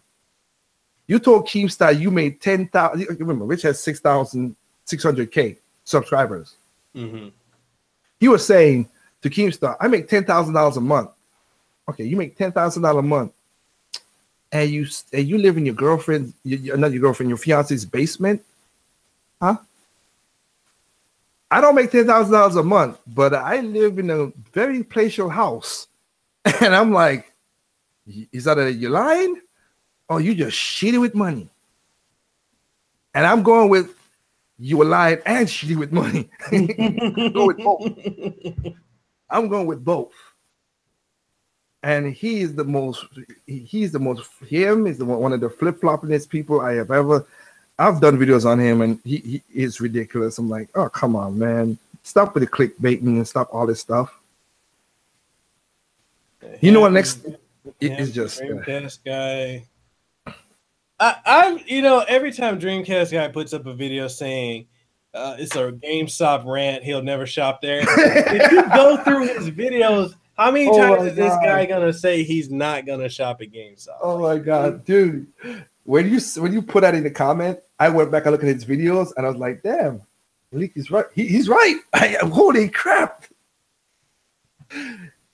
I would not buy this game. I went to get a Vita, and I quit. I'm like, "Dude, you're arguing about GameStop. You don't have to shop there. There's a Best Buy. There's Walmart. There's Amazon. You could go other places. Hell, Amazon and Walmart sells used games. Why are you arguing that?" But hey, it is what it is, man. And then you got these gamers now, which is sad. I say this is literally said because the market. I have a video about, and I'm gonna redo the video. I will redo the video because it needs to be. I have a video about an analyst was talking about how the gaming market is making money, but it's making fake money, if you want to say. All the majority of people's money is coming from DLC and season pass and microtransactions. Yeah. 3 years ago, EA made close to $1 billion in straight microtransactions, not game sales, not just straight microtransactions. And of course, they're selling you money for yeah, you pay real money to buy gas in the USB. I'm paying real money for virtual gas. You out of your freaking mind. But gamers go for it. Need for Speed Payback. Oh, I'm gonna pay money for colored smoke. What? Colored smoke, tire smoke. What is wrong with you people? And the thing that's sad about it, and I could look at any YouTuber video. Look, 2013, everybody was angry, and I give Xbox this. They tell the truth. I give them that at least they told you the truth. They told you. I'll be frank right here. They weren't gonna stick dick up your ass, but at least they were frank to say, "Hey, we're gonna stick your dick up your ass." PlayStation now, they played it coy. When Dom actually came out and said, "Well, if you want to play, for those who don't have internet, whatever, get an Xbox 360." That's what he told Jeff Keighley when Jeff Keighley asked the question. Everybody was saying, "We don't want an online game only. We don't want always online game only. We don't want DRMs." but we don't want microtransactions. That's what everybody was. You go back to go to any video on YouTube and E3, with the videos after E3, you see all the big YouTubers talk about this is going to destroy game, but we don't want none of this stuff. We're not going to buy your games. When Downmatching did what he did, PlayStation said, "Oh shit!" They literally rewrite their E3 after they saw what Xbox did, and say, "Oh yeah, we're going to give you this, we're going to give you that," and they whatever. But slowly, we're not going to do DRMs. Okay. Ain't the crew always online? Ain't a couple games on PlayStation is always online only? Mm-hmm. Ain't they? And of course they got microtransactions, and they have like they eased. See again, Xbox said we're gonna fuck you. We're gonna put a dick in your ass. PlayStation's like, oh, we don't whatever, but they secretly eased the dick in, and that's the difference. That was the difference. Because right now I'm like, look. You enjoy the games that you enjoy, Malik. I have nothing against you or anybody who does that, but still, I cannot play always online game. I just cannot.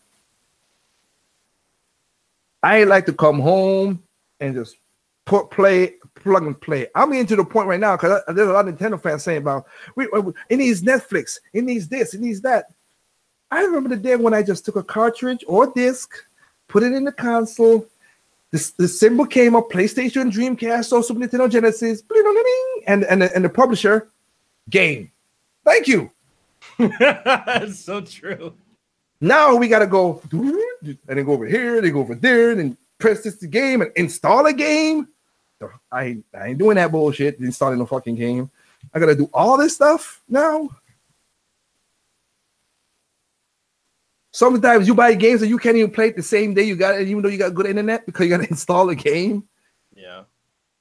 You guys good with that? You have that, and as long as you enjoy the game, that's good. Me, I have never installed a game on a console. Like, I mean, of course, Breath of the Wild had to install, but that was nothing. But my point was, I'm not installing 20, 60, 30, 40, 56 gigs just to play the game. I'm not doing that. I remember when Tomb Raider, the game after the rebirth. Sorry, the game. What's the one that came out after the Rise of the Tomb Raider? Rise of the Tomb Raider. Mm-hmm. That was the one after the reboot, right? Reboot, yeah. And a demo on the Xbox 360 and the Xbox One. The demo, which was basically 10 minutes demo, was 20 gigs. I'm like, what the frick? 20 gigs for a 10-minute demo? What is going on in the gaming world? Yeah, that's why you see games like Xenoblade Chronicles X or look, one thing I give Nintendo, their compression is top notch. I'm sorry. When you got a game like Xenoblade Chronicles X and Breath of the Wild and all that stuff, they're under 20 gigs. And there's no loading. It's open world. That blows my mind. Xenoblade Chronicles X, as much as people shit on it, you could explore that entire world without going to a loading screen unless you're fast traveling. Yeah. Yeah. Well, the same thing with Breath of the Wild. You can go from one side of Breath of the Wild to the other side without it. You can walk into buildings, no loading. Any building you want to walk into, no loading. It just opens up. He walks in, you walk towards the door. Only unless you're teleporting or is a story-based, something that's story-driven, that's when the loading kicks in. That's why at the beginning is about a 2 hour, 2 hour. My mistake, sorry. A 2 to 3 minute loading, which is, when you teleport, because you got to load the whole world. Mm-hmm. And you could go, as you just said, you could play the game for hours without not one loading, without one loading screen. You could do that. That game was phenomenal. And a lot of people, I've noticed, there are two YouTubers who are supposed to have been on my podcast recently, but they've been bailing out. But okay, they love Xenoblade Chronicles 1, they love Xenoblade Chronicles 2, and they hate Xenoblade Chronicles X because they're like, oh, there's no story. I'm like, no, it's a story. But Tetsuya Takahashi said that he wanted to make an open world game, and he did exactly that. I've played Xenoblade 1, 2, and I'm basically literally, I'm not even gonna lie to you, literally before we started the podcast, I got 2 in my Switch right now playing on my screen. So I'm playing Xenoblade 2. Mm-hmm. But I'll be honest, I like X because it's open, like you said, it's open. I could make my own story. Yeah. Xenoblade 1 and 2 has their story. They have their tropes, which is sometimes, and again, and that's me being again in our age limit, that I've seen so much game stories. Like right now, there's not many movies or stories that surprise me no more. Yeah. Because I've seen the tropes coming a mile away, and I'm like, like, not a spoiler, but like Van Damme's death. I'm like, that could have been, as Mithra said, that could have been avoided. See, and then too, like you could have noted, a lot of people I tell them, like you could have picked up on that if you did the the core crystal where you can activate the cores. Yeah. And he didn't show up there. I was like, that was kind of a giveaway. Yeah, no, that is true. But the way that he died, it was just like, I hate that trope. Like, oh, don't worry, I'm getting my ass whooped. I'm gonna go and still fight you. Dude, get the fuck out of here. He literally, the guy took. It's like, okay, this is the best way I can explain it. You had a gun, and the guy had a sword. You shoot it. The guy beats you with the sword, even though you had a gun. Now you're out of ammo because that's when Enoch cut off the ether. Yeah. Now you're out of ammo, and you still say you're gonna fight him. Run. Get away. But nope, I can still do it. Blah blah blah. I'm like, oh, I was like, oh my goodness. I said that character didn't need to die like that, but hey, it's a trope. That's what I do it. I was like, whatever. But again, me and you are jaded because we're old. We've seen so much. Like I've seen movies, so much movies now that when I see coming, like I watched Dragon Ball Super yesterday, and I was like, oh my god, don't tell me that they're gonna do that stupid trope they used with Goku, which it didn't. It surprised me. I was like, oh, what son of a gun? Thank you, Toyama. You smart, right? Right? I did not see that coming to ending. I did not see that coming. I was like, okay, good. And trust me, a lot of YouTubers' ideas of Super got thrown out the fucking window. It did too. I was like, I've seen so many people like, oh, this is gonna happen, and this is gonna happen, and this is to do with Frieza, and this is this, and then so when that happened, I was like, wow. Didn't I see it? Because I swear before the thing, I don't want to spoil for anybody because it just came out, but I swear the end where I saw the camera pan back and you see Goku there, I was like, yeah, I guarantee you somebody's gonna come and do something, and it didn't happen. And then when Goku was standing, so his usual self of like, picture. It's hard to say without spoiling. Just picture the Super Saiyan God movie. Yeah. Just think of that. When Goku being so cocky and Frieza did what Frieza did. Because Barris was like, Barris shouted out, finish him off now. He was like, and Goku was still standing there. I'm like, don't do it. Don't. But again, they checked the ending was surprising. And I was like, holy crap. But again, because I watch Dragon Ball Z so much, I see the tropes coming. Yeah. I watch so much anime so much now, I see too much tropes coming. And it's sad. That's what it is. So, like movies right now, like I said, I saw your review of Black Panther. I agree with you with that thing. That thing is a good movie, but it ain't the greatest thing I ever seen in my life. People need to stop that crap. I swear, when dude became king, it just went. The logic of the movie just went out the window. I'm like, why? Well, you know what? You could touch on this real quick, like you said. Here's the funny part. All this black pride, and I'm a black person too, as like I said, from the Caribbean, for anybody. Like I said, when people say, "Oh, this black stuff," blah blah blah, I'm like, it still took a white man to save y'all. What the? What? Are you kidding me? And that did make no logical sense. Oh, I never flown this craft before, but I could outmaneuver people who've flown this for years. What the frig? There's no way a guy who never there's no way a guy who fly Airbus is gonna outmaneuver a guy who flew a Boeing. It ain't happening. He's gonna take a while to do that, even though if he has the skill. But you're not doing that. And I was like, this is what the. Okay. All right. And the CGI was not that good. It really wasn't. Oh my goodness. I mean, because we played too much video games, but that fighting on the train and stuff is like, oh, look, where you say you spend this much money on? Where did it go? It must have went into the costumes or something, because it sure did not went into the CGI. Holy crap, that was cheesy. I thought I was back in 2000. It was horrible. Them rhinos, though. Oh yes, of course. Oh yeah, I forgot about the rhinos. Holy crap! Oh man! Look, people, it's a good game. It's a good movie. Go watch it, but it's not the phenomenon that people's talking about. We're not doing Wakanda forever. And you know the sad part. I could give you the politics right here, which is crazy. You know what's sad about it? If every black person spent all the money we spend in America, put our money together, we'll become the 5th largest nation with money. If we did that, and this is true, people. This is very true. So we could have our own Wakanda if we did that. But we spend, $30 million on fancy cars and $10 billion on hair weave and $15 billion on Jordans. What the frig? You're spending on shoes, but still bitch for, hey, but we don't got but we need help, man. I can't buy food. Don't fucking buy the stuff you need to get food. Food comes first. We're oppressed. The fuck?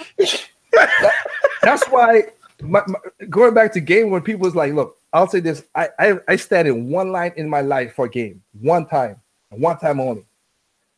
I stand in line to buy me the original Wii. My friend had a friend who worked at GameStop. And I had just started my architect job, which was weird itself. Because I could have lost my job, but that was luck. And he told me, hey, yo, Liger, my friend said the reservation, you got to go to the store and get it. I drove almost 30 minutes away to go to a damn GameStop, stand in line to get my reservation for the Wii, and then went back to work. And my boss was like, I called the office and I didn't hear. I was in the bathroom. Sorry, I had to use the bathroom. I had some food last night. Sorry. So, and I've been working there for 15 years now. So yeah. But my point was, people were telling me, "Are you gonna go pick up? Are you gonna get a Wii? Are you gonna get a Wii U? I'm like, dude, I'm not standing in no line for no games. The only 3 things I'll ever stand in line for, sadly, that I've done for and think about food, medicine, water, and that's it. I ain't standing in line for nothing else. Even though I had to do that in real life, but nothing else." Oh man! And like I said, I'm gonna try. There's another video. Like I said, the politics about. There's a video I gotta put on my NDuo channel, because I did do this. Like at the radio show I have on Real Life, we raise. Like I said, I'm well do off. I'm stable, thank God that I am. Mm-hmm. But when a hurricane happened in the Caribbean, I raised about $1 million US to go down there and help people. And I took my own money and still went down there and give people flashlights and all kind of stuff and help people remove stuff. And I mean, I got pictures of it, of stuff like that. Like, I take my blessings and help as best as I can other people. So when I see these celebrities talking about all this stupid stuff about the gun rights and the politics and all this dumb crap, I'm like, hey, Jimmy Kimmel, shut the frig up. If you're rich and you talk about Obamacare, you don't have to pay what we pay. Exactly. You don't. So you're not really talking for us. As much money as you got, why don't you just set up, you get $40 million a year for doing your show. Take about $2-3 million and put it aside and make a charity to give people who don't have insurance. You change their lives. You're gonna do a lot, but you'll do something. But don't talk down to people. Yeah, well, this is what is wrong with the society. You're not gonna be bored by those rules. Oh, we need to get rid of guns. You got armed guards. I'm sorry, you got armed guards protecting you. You live in a house with high fences and security cameras. Most of the people don't. And again, I'm sorry when I said this truthfully. Nobody. After I tell people this on a radio show, and I tell people, when big news happen, do not listen to news for the first 48 minutes. It's crap. Everybody's trying to get stuff out first. That's the same thing with gaming. We leaked this game, and then Watch Dogs was such a great game, blah blah blah. Then Watch Dogs came out, they're like, that's not what I saw when I saw the videos. This is a big graphical down drop. And you didn't do, and Watch Dogs didn't do none of the stuff that they showed up for the trailer, sliding over cars, shooting, and no, that didn't happen. And I thought that you could have really controlled everything with your phone. Not that much as I thought in the first 4 trailers. I'm like, what the heck's going on here? Like, dang it, man. These games, again, like I said, that's what's the Anthem. It's not going to be what people think it's going to be. Sad to say. If they put it out, here's the thing. I'm a pessimist slash realist. I have a video called on my channel called The Hype. Mm-hmm. I don't get hyped for games. The last game I got super hyped for, I am not hyped for. The last game I was super not hyped for, it shocked me. Being a Metroid fan, when I saw Metroid Prime, and I showed the video pictures because back then we had magazines. We didn't have the internet as it is now. Yeah. But back then, when I saw the EGMs and all the GamePro and the screenshots of Metroid Prime back then, I was like, what are you guys doing, Nintendo? This is an ugly looking thing. And they're like, holy, what are you doing to Metroid? And I literally told my grandma that year, I said, because I was basically kind of faulting off my scholarship. So I had to get my I had to get my grades straight. I told my grandma, if this game ain't good, I'll stop playing video games. And I'm happy I didn't. I'm happy that Nintendo told me differently, because I got the game. Technically speaking, I got Fusion and Metroid Prime at the same time. Mm-hmm. I played Fusion first because I know what that is all about. But Prime was like, this is not good. And then I put in Prime, played it, and I was like, holy shit, this is a good game. And from then on, I never get hyped for games no more. Like right now, everybody's super fucked out of their freaking minds about Smash Brothers. Is it a port? It's not a port. Who's it going to be in there? All this stuff. How about you guys wait until the fucking game comes out? Okay? Exactly. Just wait. Exactly. Just wait. I lean more towards that it's a port than in a real game, because it doesn't have the same cycle as the last 2 games. That's it. And also, it's going to be an asset flip with new stuff. It's going to be like a Mario Kart Deluxe or a Pokemon Deluxe or something like that. Yeah. I think that's what it is. If I'm wrong, then I'm wrong. I'm not denying it. If I'm wrong, I have a video series on my channel called Refresh. If I'm wrong about stuff, unlike other YouTubers, I'll say I'm wrong, and I will do a video dedicating that I was wrong. I know that ego. A lot of these YouTubers, their egos, boy. Woo. God, man, their egos are bigger than the state of Texas. They cannot relent that they're wrong. As I said, Rich Review and all those guys. If you're wrong, just no. But yeah, it's just that, man. Smash Brothers is. I'm looking forward to it. I'm looking forward to. Like I said, I'm gonna get Kirby. A lot of people are saying it's a good game, so I'm gonna get Kirby. Dude, my wife is loving Kirby. For real, that's good. She's loving that game. That's good. I want to get Kirby. Of course, like you said, Amazing Lucas. I'm hoping that Insomniac. I think Insomniac is going to do the job. I can't wait to play the new Spider-Man on PlayStation. That looks intriguing. I want to play that. I can't wait for that. So I got that. I mean, there are a lot of games that's coming out that I'm going to be happy for this year. But there's a lot of games last year I didn't buy, because half of my gaming library on the Switch is basically indie games. There's some awesome indie games on the damn Switch. Yeah. Tons of them. Yeah. And it's like a lot of them are better than these AAA games they're coming out. Yeah. Yeah. I mean, and like I said, the game that you recommended, I've enjoyed it fully. I'm a beat 'em up kind of. I'm an old school game, like you said. So I love the street. I mean, man, that's when you had good competition. You had the Street of Rage and you had the Final Fight. Yeah. And I got all 6 games. Yep. Street of Rage 1 and Street of Rage 1 and Final Fight 1. That's a tough one. I give it to Street of Rage because of the police cars. That was just weird. Yeah. Street of Rage 2, Final Fight 2, Street of Rage 2 is way better. Yeah. Street of Rage 2 is way better.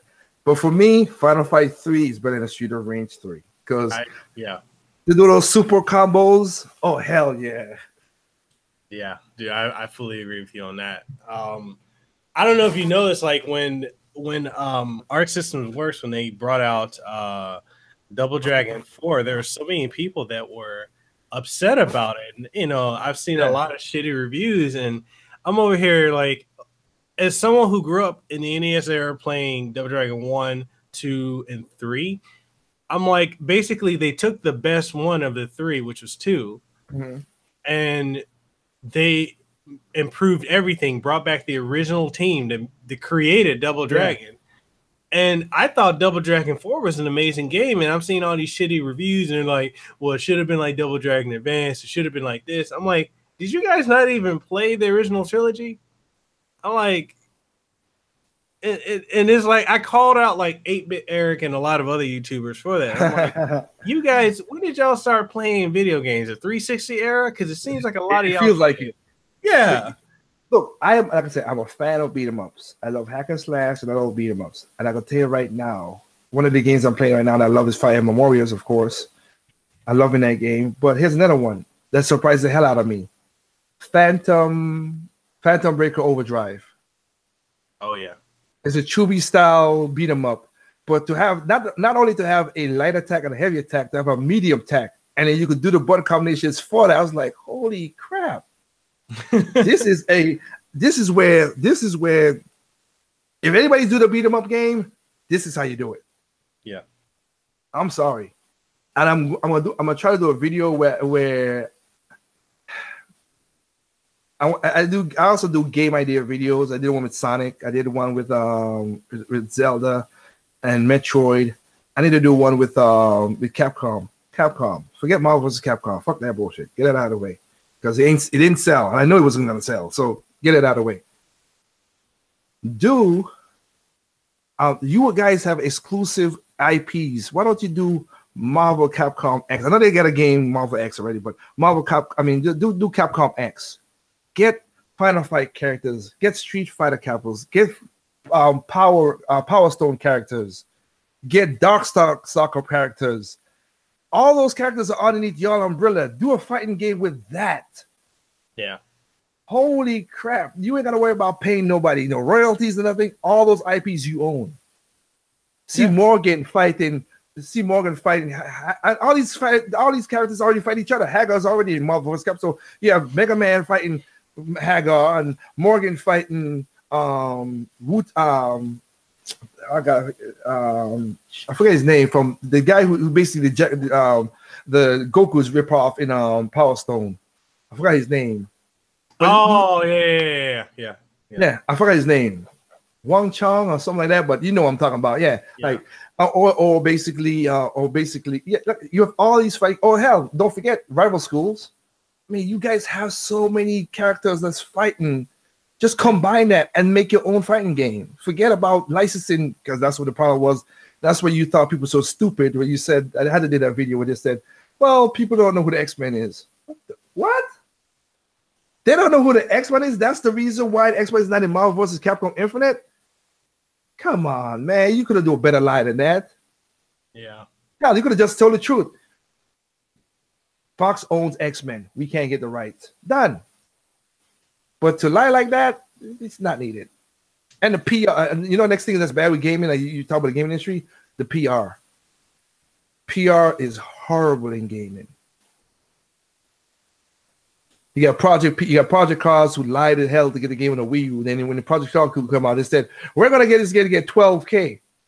There's not even a freaking 8K monitor out there. What the frick are you talking about 12K, dude? Why are you saying that? It's not even Capcom with their bad PR with stuff. And look, I enjoy Resident Evil. I think Resident Evil 7 should have been a spin-off and just call it something different. Not a mainline franchise, but that's me. I understand that. I enjoyed it, but I can't play it again because it's so similar. It's nothing changed about it. And basically it goes on jump scares, and after the first time, I'm not scared anymore. It's a good game. But it's so linear. It's super linear. It's like, well, I know you're gonna do this. I know you're gonna chop the officer's head off. Oh wow, yeah. just It should have been a Gun Survivor game, like the other Gun Survivor spinoffs that went first person mode only. It should have, but I got a problem being in that you do that. And it's not a Resident Evil game when you get your hand cut off and you go. It was weird. It was just weird. Okay, it was just weird. And trust me, I love the Gun Survivor, like you just said. I love Chronicles and Dark Side. And anybody who's a Resident Evil fan, I'm telling you, if you want to learn the lore, get Chronicles, Dark Side, and Resident Evil 4. If you play all of the content, you will be caught up on the whole lore of Resident Evil because Chronicles went back to 0. Yeah, with the train and everything. So it goes from 0 all the way to 4. Because at 4, you're like, who the hell is where the Krauser came from? And Darksiders said it, showed you where Krauser came from. Yep. So it's like I said, right now the industry. Sad to say, the industry in 2017. You can call me a Nintendo fanboy. Fanboy don't hurt my feelings because words don't never hurt my feelings. I come from the era of Sticks and Stones and the wolf we grew up with. Now people hurt over words. Oh, you're a fanboy. Ooh, thank you. Oh, that's an insult. Okay, I love this console, so okay, I love this game. Okay, I'm a Metro fanboy. Who you supposed to be hurting again? But the industry was going downhill, and I got the video on the channel. It was going downhill, and the Switch came out, and because the sales of everything, because again, the industry would have had a problem because a lot of games was broken last year, from Star Wars, again, Need for Speed, Mass Effect Andromeda. I mean, these were big names. Shadow of Mordor, when they were doing the microtransaction for a single player game, and people was like, "What the hell?" Like, people were getting upset, legitimately upset. And a lot of people didn't buy some of these games, and it was going downhill. But again, the buzz came out, Switch came out, people love the games for whatever it is, and it keeps on moving. And I can tell you this right now, like, I have a video. You talk about Armchair Analyst. I literally have a video. I could show you every video of what I said. I said when back in 2015, when people were saying, "Oh man, we don't want ports and stuff like that." Oh, I mean, when Nintendo fans were cracking joke about the YouTubers, I should say, cracking jokes about, "Oh, PlayStation, all they got is ports, and Xbox, all they got." I'm like, guys, calm it down, because I could see Nintendo doing this for the next console. It's gonna make money. That's what they're gonna do, and people say that, and then you have. Before the NX happened, some people asked me a question. You believe the NX is gonna be a hybrid console? Do you think it's gonna come out in March? I said, okay. I said, you know what? I don't believe it. I'll be honest. I said at first I didn't believe it, but I said if this console came out in March, I'm gonna tell you right now how the sales gonna go. And my sales figures matched up more perfect than any of the YouTubers you could just said. Within a million, I said Nintendo's gonna come out, gonna sell about 2 million off the bat in March. Then it's going to slow down a little bit because they wanted to test the market, and then so it's going to be about 6 million, which was 7 million by August, and then by the end they're going to ramp it back up because of the holidays. They're going to do a big game like a Mario game, and I was right about that too, Mario Odyssey. I didn't know they was going to do it. I thought they were going to do it at the beginning, but I just said they're going to do a Mario game and they're going to push it, and then it's going to be about 10 million, 8 to 10 million by the end of the year, and it sold 10 million in November. I was like, and you got people who's like, how the hell you know? I'm like, dude, it's a pattern. I see what was going to happen. I'm not making no money off of this. I just told you what I know, and recognize the patterns. Yep. That's all it was. I have a video that said what the PlayStation Pro was going to be before the PlayStation Pro came out. And I remember one of the gamers, he's like, his name is Game Idea Guy. He's like, the frig, how the hell you did that one? I'm like, I guarantee you that's going to happen, and I guarantee you that Sony's going to combine. Again, I work for Sony too, in a way, as a contractor. Sony's going to combine the Pro, the Slim, and the original PlayStation to push their numbers to thing, and came that year. That's what they did. Yep. I was like, y'all, it's so simple to predict these things from my perspective. I'm not saying nobody else have made good predictions either, but people, I mean, the game is good. There's some great games out there on all systems. I I didn't like what happened with like right now. Sea of Thieves and there's Clean Prince Gaming, the guy you know. He's talking. He has a video talking about the Sea of Thieves gonna be a great game. I hope it is. I really do. I really do hope. But the way he talked about it, I don't think that's what that game you're looking for. But okay, I hope I'm wrong. So, since you brought up Clean Prince, there's a question in the chat from Liquid Metal. He asked, he's like, he said he saw your response on Clean Prince Gaming. He said, I was wondering if NDuo has any idea as to why YouTuber Clean Prince Gaming got so popular in a short amount of time. People see him almost as an authority. You said it. I'll give credit to you. You said it in your response, your comment in that video, which is this. He does a great job of sounding authority. He really does. And he does the pizzazz. He puts up a nice pizzazz. And like I'm not against it. I'm really not against Clean Prince. I've done 2 videos on him. The second one, I found nuances in it and say, hey, he's right here, he's wrong here. I'm not against everybody like that. I don't think people are, like that. But he shows the videos and he does the editing because flashy editing makes a lot of difference with the content. I'll give a great example. Go to Dreamcast guy video earlier last year about the 3DS. He never got the numbers right on the 3DS, even though he put up a article clip on the number of 3DS that got sold. He keep on saying, well, the 3DS sold 30 million. And the first time he said, I'm like, wait, it sold over 60 million. What the heck he's talking about?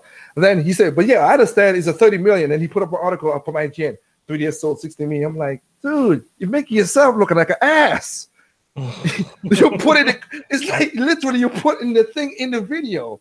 But Clean Prince Gaming, he does a lot of research. He does do research. I'm not going to deny he doesn't. But he doesn't have the connections. The reason I did the Bayonetta thing because I have worked with Platinum Games on I worked on Platinum Games for Mad World. Mm-hmm. My name is in the the scrolling for that. I worked on for Platinum for that for Anarchy Reigns. I've been in Platinum Studios twice. Mm-hmm. And I've talked, like I said, I've talked to Hideki. I've talked to Shinji Mikami. I've talked to those guys, and I keep on pronouncing his name, which is Ban.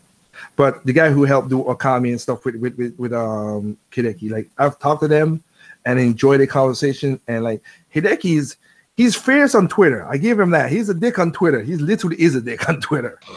But he, like, if you go to his house, like he has in he's a closet that has the arcade boards. Mm-hmm. And he takes the arcade boards and plug them in and plays the game on his screen TV. The little arcade boards, not a cartridge or whatever. The legitimate arcade boards, which is like a good like a 8x7, big. Wow. Yeah. He don't buy. And he plugs it up and he plays it on his screen, his TV. Mm-hmm. He's one of those old school designers, just like Gunpei Yokoi, just like Kenji Inafune was, but he got the gaming got the money got to his head and he screwed up with Money Number 9 big time.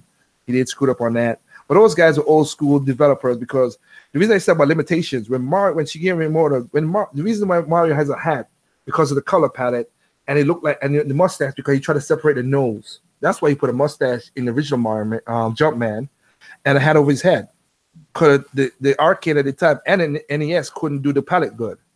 Mm-hmm. The reason why Mega Man does that weird awkward slide because there was no animation to make him crawl. The same thing with Metroid. Metroid can't crawl, turns something into a morph ball.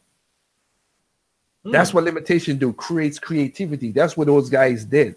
They they're like, okay, we can't do this. Let's figure this out. If you go to, there was an article a while ago, Shigeru Miyamoto said, I don't hire gamers. Because they're not great game designers. And they're not. I've seen so much people talk about games. They try so hard to be perfect in this and the graphical this, whatever. No, focus on your idea and do it. Don't try to pizzazz and wow all this crap. Make sure that the thing's working first on the system, then add your stuff. Nintendo first. I've been in EA's pitch meeting, I've been in Namco's pitch meeting, and I've been in Nintendo's pitch meeting. Nintendo figure out gameplay first before they do anything else. Yeah. I still remember when they came with the Mario for Super Mario 3D World. There was like they asked the designers, hey, what's a new way for Mario to walk around as fast? One of the girl designers got down on her, which is kind of sexual in its own way, but she got on all fours and walked around like a cat. I'm not lying. That's what happened. And then what you got? Cat Mario suit for 3D World. 3D, for 3D World. That's what they tend to do with Splatoon. They were going around shooting ink and stuff, whatever, in Super Circus. Splatoon. Miyamoto thought of Pikmin because of ants on his table. You saw ants moving stuff on the table. You said, "Oh, I'll make Pikmin."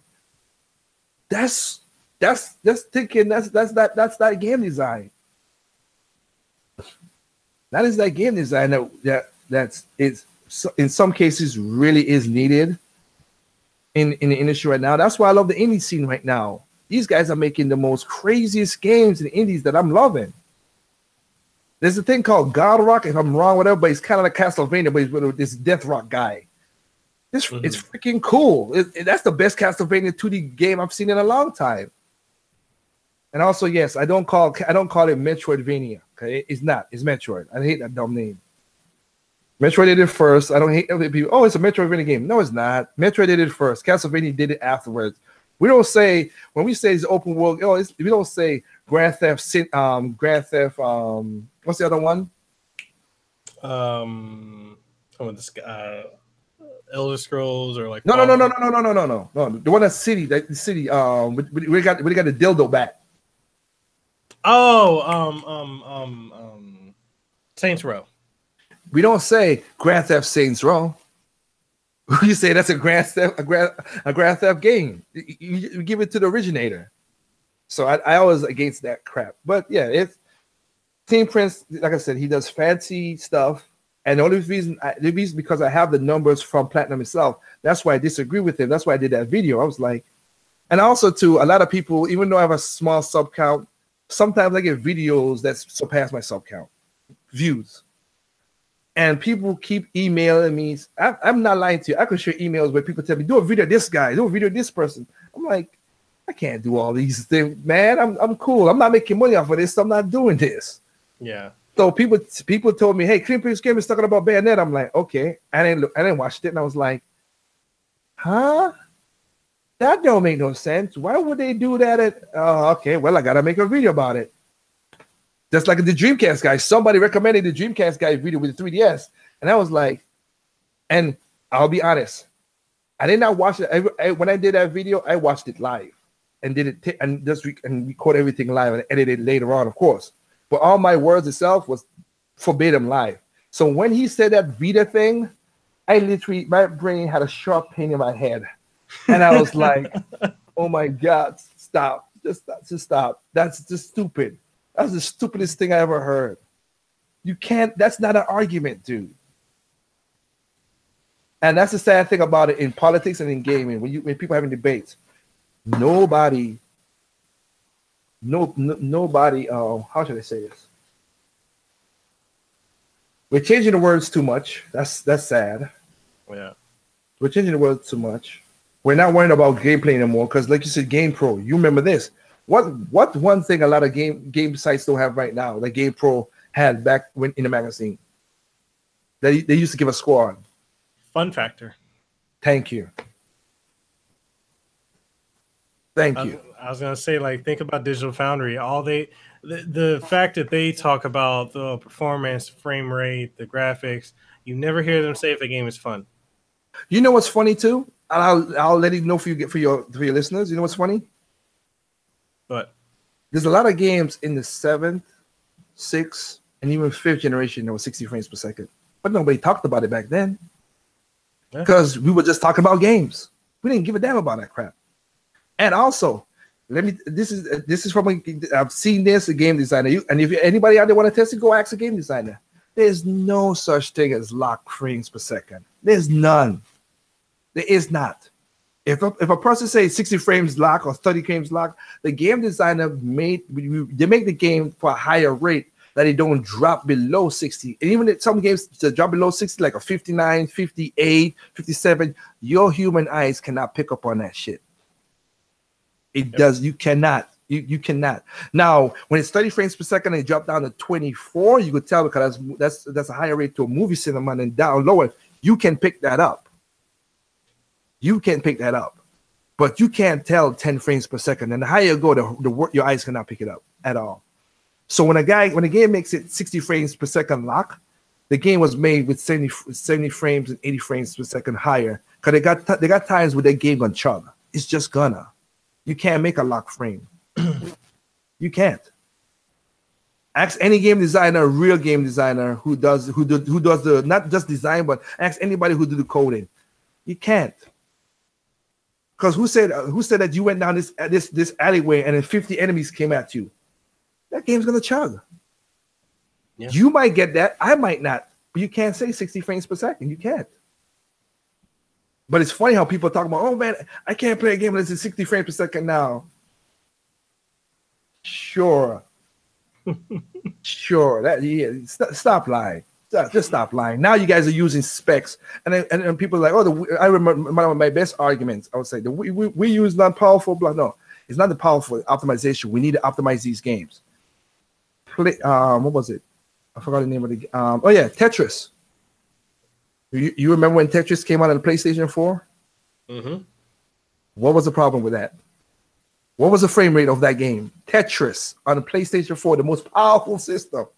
That thing was running 2 to 1 frames per second. Tetris. Tetris. You could go to YouTube and look at the videos. A simple game cannot run on a powerful system. Why? Because people don't optimize the game for the system. Oh man. So yeah, like I said, if you have any more questions, I've dropped down as much knowledge as you want. Anything else you want to ask, yeah, I'll answer it. But to the guy like I said with Clean Prince Gaming, he has good content. I'm not gonna deny he doesn't, but he does get wrapped up in some of his stuff. And because he used YouTube as his money, I have no that much detail to see if he, like I said, I have other channels on YouTube as Malik. No, well, he's gonna get no, but I have other channels on YouTube that does go for money. Some doesn't, some do. My music side, but I'm even if I make money with YouTube, I'm not gonna use that money. Even though I made millions of dollars with my music, I still have a 9-to-5 job with my architecture because I made $3 million in 2007. I made $8,000 in 2008 because the market crashed. Nobody was buying nothing. Yeah, that's a big difference. And the $3 million was paid to like all my employees, so it's not like I made it myself. I had to give it to a lot of people and stuff. But my point is, YouTube is fluxing, and the market is fluxing and stuff like that. So yeah, Clean Prince, I don't know if he has a lot of stuff into gaming really, but if he does, I mean, if he makes all his money from YouTube, he got to put out an amount of content to keep the algorithm going so he can make money. Yeah. It's very true. And I think a lot of people get into YouTube. Like I've had a lot of smaller YouTubers ask me like how to get into it, how to make money, how to get free stuff. And it's like, that's cool. But if that's your sole objective on YouTube, that's a hard sell. Yeah. Again, people look at people like Markiplier and Cutie Pie and all those guys. Yeah, they make 14, 15, or Paul Logan and his brother, they make $15 million. Good for them. They found some way to make the money, and I never deny a person of their hustle. I've never done that. But you cannot go and think you can replicate that easy. One, and two, like I said in that 3DS game video, I said this to people. Look, people say these game designers or these companies listen to the fans. And I learned this when I was doing music. How did you become a fan? You became a fan for what I did without you saying anything in the first place. Mm-hmm. So now I always tell designers or musicians or artists, hey, do what you do first, and take in the fan suggestions later. because they became a fan first for what you did, what you created. When you start mixing the fans more than your personal thing, you try to keep up in the market, you're gonna fall off and fail. Majority of the time, it has happened. And that's why at the end of the story of that video, I talked about how my music with Sony, they did not want to greenlight my album in 2012. They said, I need to sound like Lil Wayne. I'm like, what? Why the frick I ain't gonna sound like Wayne and Drake? Hell that. But that's what everybody was buying off the radio plays was crazy. They wanted the 808s, that auto-tune, and all that stupid hip-hop music. I went back and did classic style hip-hop music, like from the 80s, like the Fuji style. Run DMC style, with the real instruments are playing. Did that. Sony said they did not give me money. I took the money. That one sold 1 million, and that's how I got into the O2. Sony was like, "Oh crap, this thing is selling. You want to do a show? Hey, we're gonna spend the money for the O2. The only thing I had to do was spend $20,000 for the insurance, but they spend the money for the O2. We had a concert in O2. We went crazy. I still can't believe. I remember when the show was finished at 2 o'clock in the morning. We went there for 2 hours. We in the back in the green room just talking, whatever. Going to head to the bus. And I got pictures of this. And I walked out. It's 4 o'clock in the morning. So 2 hours later, people were still outside, like, dude, we like the music, blah blah blah. I'm like, and we ran because like, holy crap! All these white people chasing us. Let's go. I'm joking, but I did ran. We did ran, but yeah, it was a lot of that. And I still remember I did a show for this rapper. I'm not gonna call his name because it was wrong what happened to him. My friend of mine said, "Hey, come to this concert, do a song for one of the albums we did off of 2000. One of my albums in 2010. It went gold, but it didn't do good. But we did some. Everybody who was basically, what you call it, who were basically the lead up to the headliner, opener? The openers, yes. Yeah. And I was an opener. I was doing it for free because I was doing it a favor for a friend because he owned the venue. We went there, me and my ex-girlfriend at the time. We have a song which is a mixture of reggae and hip hop. Everybody was doing the dirty. This is North Carolina's the South, so they were doing all the dirty South rapping or whatever. And the headliner was a dirty South rapper. That's what I don't want to say the name because it is. But we went on just before him, right? We did a couple songs. People love us like crazy. Like, oh man, that reggae song was hot. That blah blah blah. I said, okay, it's a work night. I gotta go work. My girlfriend, my ex went inside the bathroom. She said, I'm gonna go in the bathroom, come back and say, yeah, go ahead out. Let's go drive home. I went out to the ticket guy, and this place holds like 10,000 people, so it's not a small place. But because it was so late and it was on a weekday, the ticket guy was like, oh man, I heard your music, man. That was awesome. Like that's like, so how much people's in there? We literally went back inside of the venue.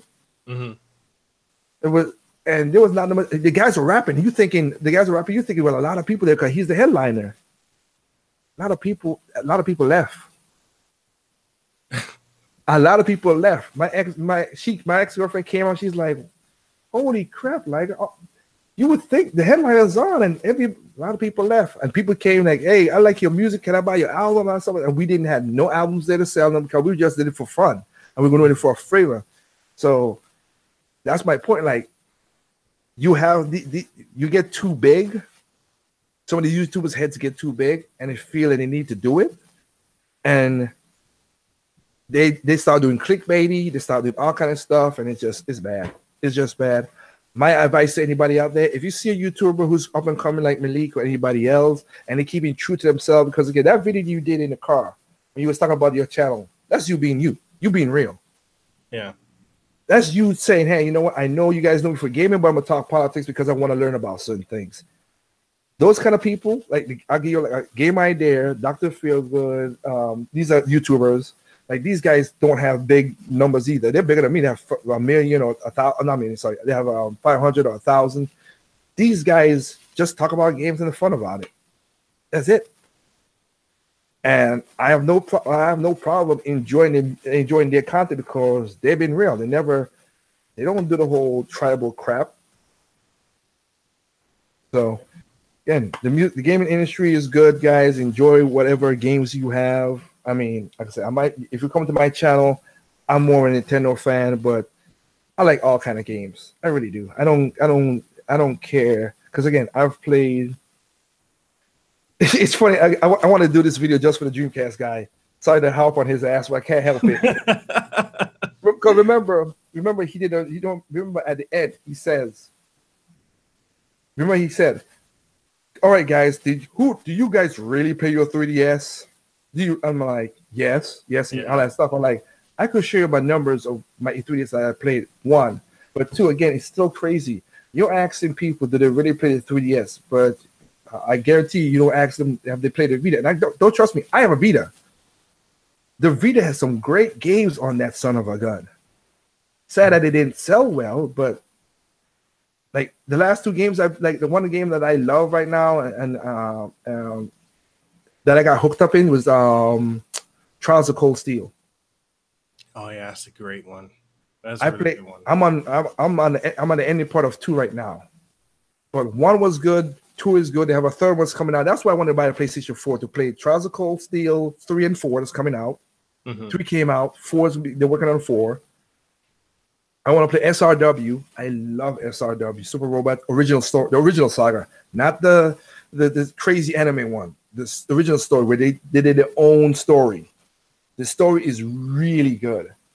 And the action is really good. But of course, the continuation is on a PlayStation. It's a PlayStation exclusive. I'm cool with that. I'll pick it up for the exclusive. And of course, they have other games on there. Crash Bandicoot, which I already played and got from my cousin, and Ratchet and Clank. I like that and stuff like that. Like I'm gonna get a PlayStation anyway because of stuff like that. The reason I'm not gonna get an Xbox because most of the games is coming to PC and I have a PC. Sorry, I'm not gonna buy an next console when I have something that could play it. And I have it configured in my house that I could shoot the PC to my gaming TV and play through there. And so that's the thing I think Microsoft's doing, because I don't really think that they even care about, and it goes back to what you were saying earlier. They've been trying to get rid of the console because they've realized that they can sell games as a service. And that's what they're going to do. Well, here's the thing. There's 2 articles, one on Eurogamer and one that just came out now. I forgot where it came from. Phil Spencer just talked about the whole gaming service, and the one from Eurogamer, if you read it, he was talking about Microsoft needs Xbox division needs to be breakdown and rebuilt because he talked about how toxic the culture of Xbox division is. The division, not the gamers, not the gamers, whatever. How to get things on the same idea, because I saw this video. Who said it? They were saying it was it was King Prince Gaming. He got that wrong again in his new video. That Xbox. Some people say that Nintendo sold Rare to Xbox, and some people say that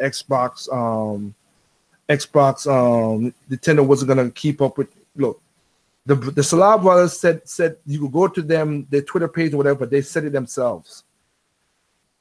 They wanted more. They wanted more control over the games, which Nintendo basically does take control because they want a quality game. And we can't say they didn't put out quality games when it was on the Nintendo. Yeah, you might not like Donkey Kong 64, but it wasn't broken. It was a fetch like an ass, but it wasn't broken. You wasn't broken. Jet Force Gemini wasn't broken. Cool game. The ending was kind of hard because of how the way the game set up, but it wasn't broken. All the games that they made for Nintendo was never broken. It was good games they could play. Glitches, of course, yes, but broken. When I mean broken, is broken. You have that. They wanted to get away from the underneath Nintendo umbrella, so they put themselves out to sale. Yeah, and Microsoft picked them up and buy majority share from Nintendo, so they became Microsoft. Rare became Microsoft, or Rareware. I mean, Rare Unlimited. Sorry, no Rareware. It's Rareware. My mistake. Rareware. They gave them that. 2 years later, the Salah brothers left Rare and left all the people there. And you could tell with Perfect Dark Zero and all the other games they put out, Banjo Nuts and Bolts and everything. Vivo Piata was the only one that kind of made great because it was something different and they did a good job on that, but that's about it. 2 years ago, one of the Celebros came out and said, we should have never took the money. We should have never took Microsoft's money. We should have stayed with Nintendo. Man. He said we should have never took the money. We should have stayed with Nintendo. We made a mistake. And I will leave you one last insider detail right here. If you go to my channel, the reason I don't like Capcom to a certain degree, I don't care. As long as they make good games, I still buy their games. I'm not like say I'm a boycott. I don't say the whole boycott shit because that's stupid. Mm-hmm. I just like to buy what I want to buy. If I don't like it, like Malik said, if I don't like it, I don't buy it. It's plain and simple. Nobody's forcing a gun to my head to buy these games. You don't like what they're doing with this game for Xbox, don't buy it. You don't like what EA is doing with Battlefront, don't buy it. That speaks way better than ranting and raving at YouTube and bitching, and you still buy the freaking game. It's there in your review. Oh, well, here's the game. And what? Why are you buying the game? Or they gave it to you. Yeah. So you can get a positive review and all that crap. But the reason I don't like third parties per se, and I'll be honest with this, and my videos on, if you ever go to my channel, you see this. Mm-hmm. So Nintendo and PlayStation screwed up themselves, and then PlayStation became a thing. All right, 64 came out. 64 was more powerful than the PlayStation 1, but because Nintendo stick with cartridges and Nintendo and PlayStation owned the media to do CDs, that's why they wanted the 90% on the games. That's what they did. That people went towards PlayStation, and PlayStation had third parties wanted the space. They wanted the space. You could put all the stuff, blah blah blah. That's cool. I understand that. 64 had great games. The first console that had 4. Remember, they had the Rumble Pack. They had and again, I'll be honest with this thing. Nintendo sometimes re-innovates, but also mainstream a lot of ideas. The first wireless controller was made back in with the Atari. It was radio frequencies, really old school. But when the Wavebird came around, they made it what it is today. If it wasn't for the Wavebird coming better, we would have never had a wireless controllers we have right now. Yeah. But Nintendo didn't invent it. They just mainline it. Just like the analog sticks. 64, analog, 3D games became easy. Rumble Pack is in all our console game pads right now. Like stuff like that, whatever. So, and of course, they were the first console that had 4 players because you remember on Genesis and Super Nintendo, you had to have on the PlayStation, you had to have that 4-player adapter. And there was not many games that was doing that anyway. Because you had to buy the adapter, they didn't do that. But so PlayStation dominated that cycle. Sega messed up with Saturn, making it hard to develop, and it was messed up like that. Then came, and the person I'm talking about is Yamaguchi, the late great Yamaguchi. He was one of one time he was, because of Nintendo, he was one of the richest men in Japan because he makes a lot of whatever. But Yamaguchi told they got Factor 5. They got an outside party like Factor 5 and asked Factor 5 to help them develop the GameCube. You know the reason why the the reason why they got Factor 5 to do it, because this is what Factor 5 did. When Nintendo screwed up and it said, "Shit, the PlayStation is already out. We can't let PlayStation be out there for that long." Listen to the 64. The 64 was developed to do one game and one game only, Mario 64. Factor 5 came in, reverse engineered the dev kit so third parties could make, and Factor 5 sold the dev kit so third parties could make games like NBA Jam and Snowboard Kids and blah blah blah blah blah. But my point is they did that. So yeah, so they asked Factor 5 to say, "Hey guys, can you guys help us make the GameCube?"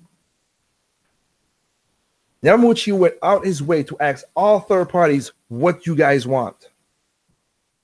And you said this when you were talking, I think it's you said about Lucas when you were talking to Lucas.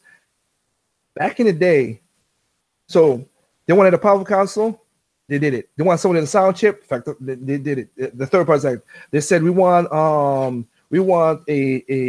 media that people can't copy easy. Because I have copy games from Dreamcast because you could copy.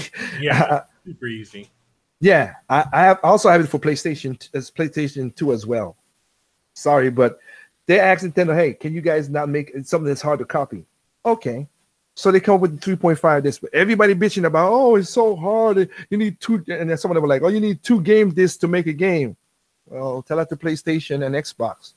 If you go back and ask for double games with double discs, they had them on those consoles too.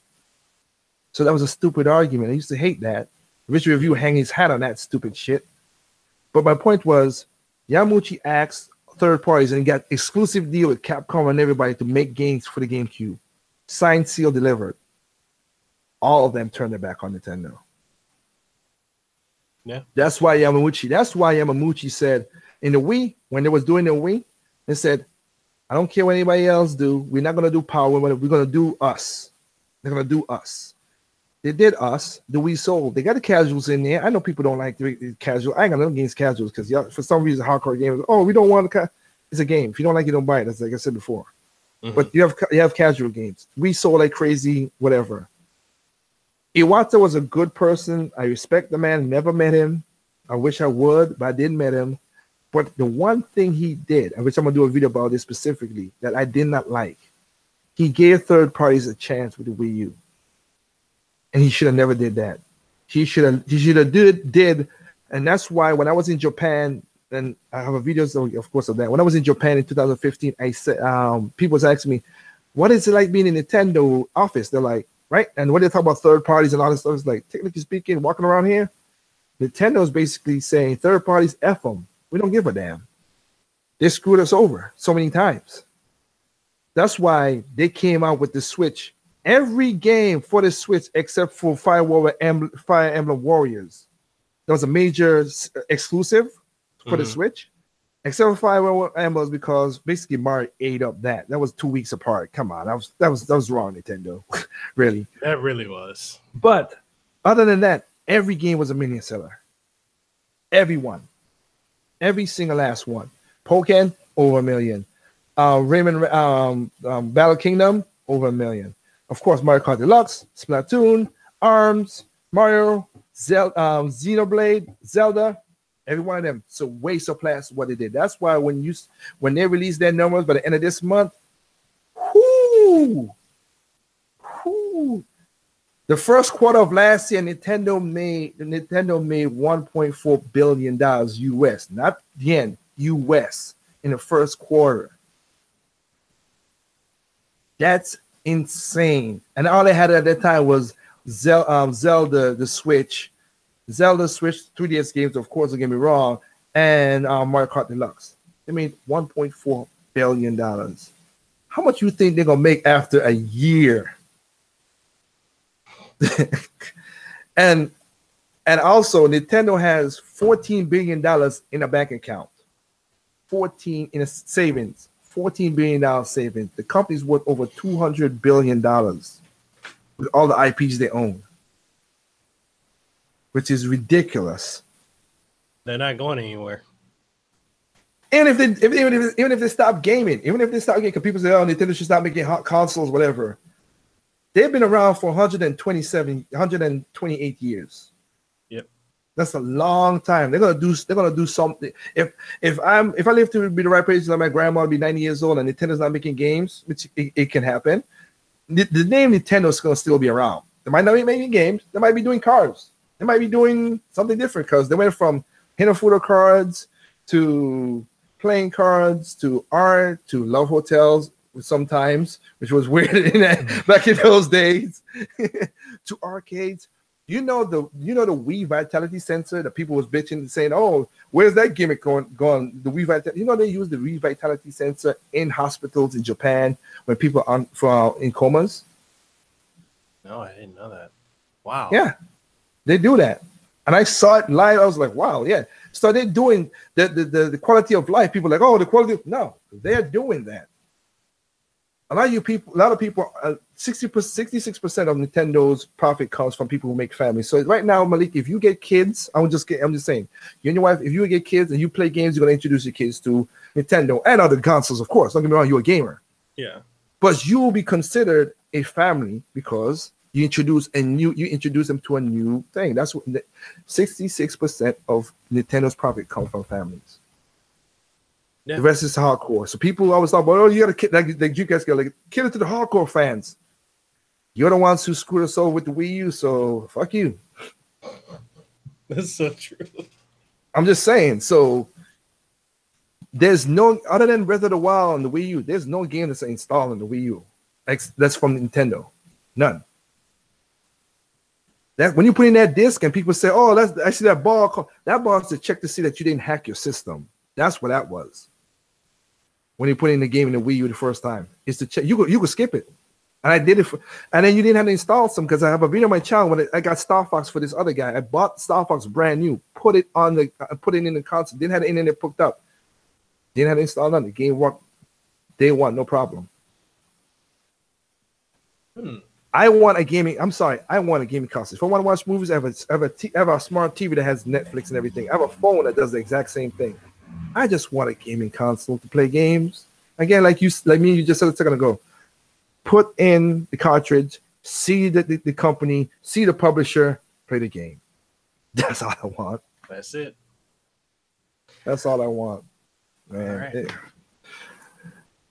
Like I said, I'm gonna take I'll take this video and put it on an NDuo channel. This is been awesome talking to you again. If anybody maybe we do it again. If anybody has questions about insider stuff, there's a lot of behind the scenes that I didn't. Of course, I can't say in just the first these 2-hour podcasts. Really, I can't. There's a lot more behind the scenes that is crazy that I've seen from game designs and publishers just screwing up, and you seeing the data and you just don't. It's crazy. But I am with Malik that there's a lot of armchair analysts out there. Do not get your gaming. If people just enjoy the games, people. That's all I could tell you. And that's it, man. Y'all need to just enjoy the games. If it's something you like. It's okay. If it's something you're not interested in, just don't buy it. Yeah. It's that simple. Thank you. Yeah, it's just that simple. I think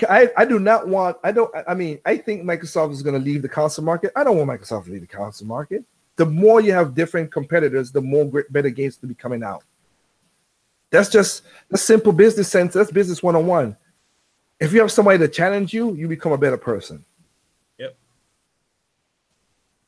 Because go ahead. No, go ahead. I want to say that's in real life. If you have somebody to challenge you, you become a better person. Because the problem is, as a friend told me when one of my guys who passed away, he said, the hardest thing, the life is tough. And the person that's going to hold you back in life is yourself. 90% of life you can't do nothing about. 10% is you reacting to what life is. So seriously, yep. Just enjoy the games. Xbox come out. If Sea of Thieves looks like a great game, pick it up and enjoy it. If it looks good, I'll get it for my PC because it's going on PC. So, but I will hopefully things go well and I'll buy a PlayStation 4 and play some Spider-Man.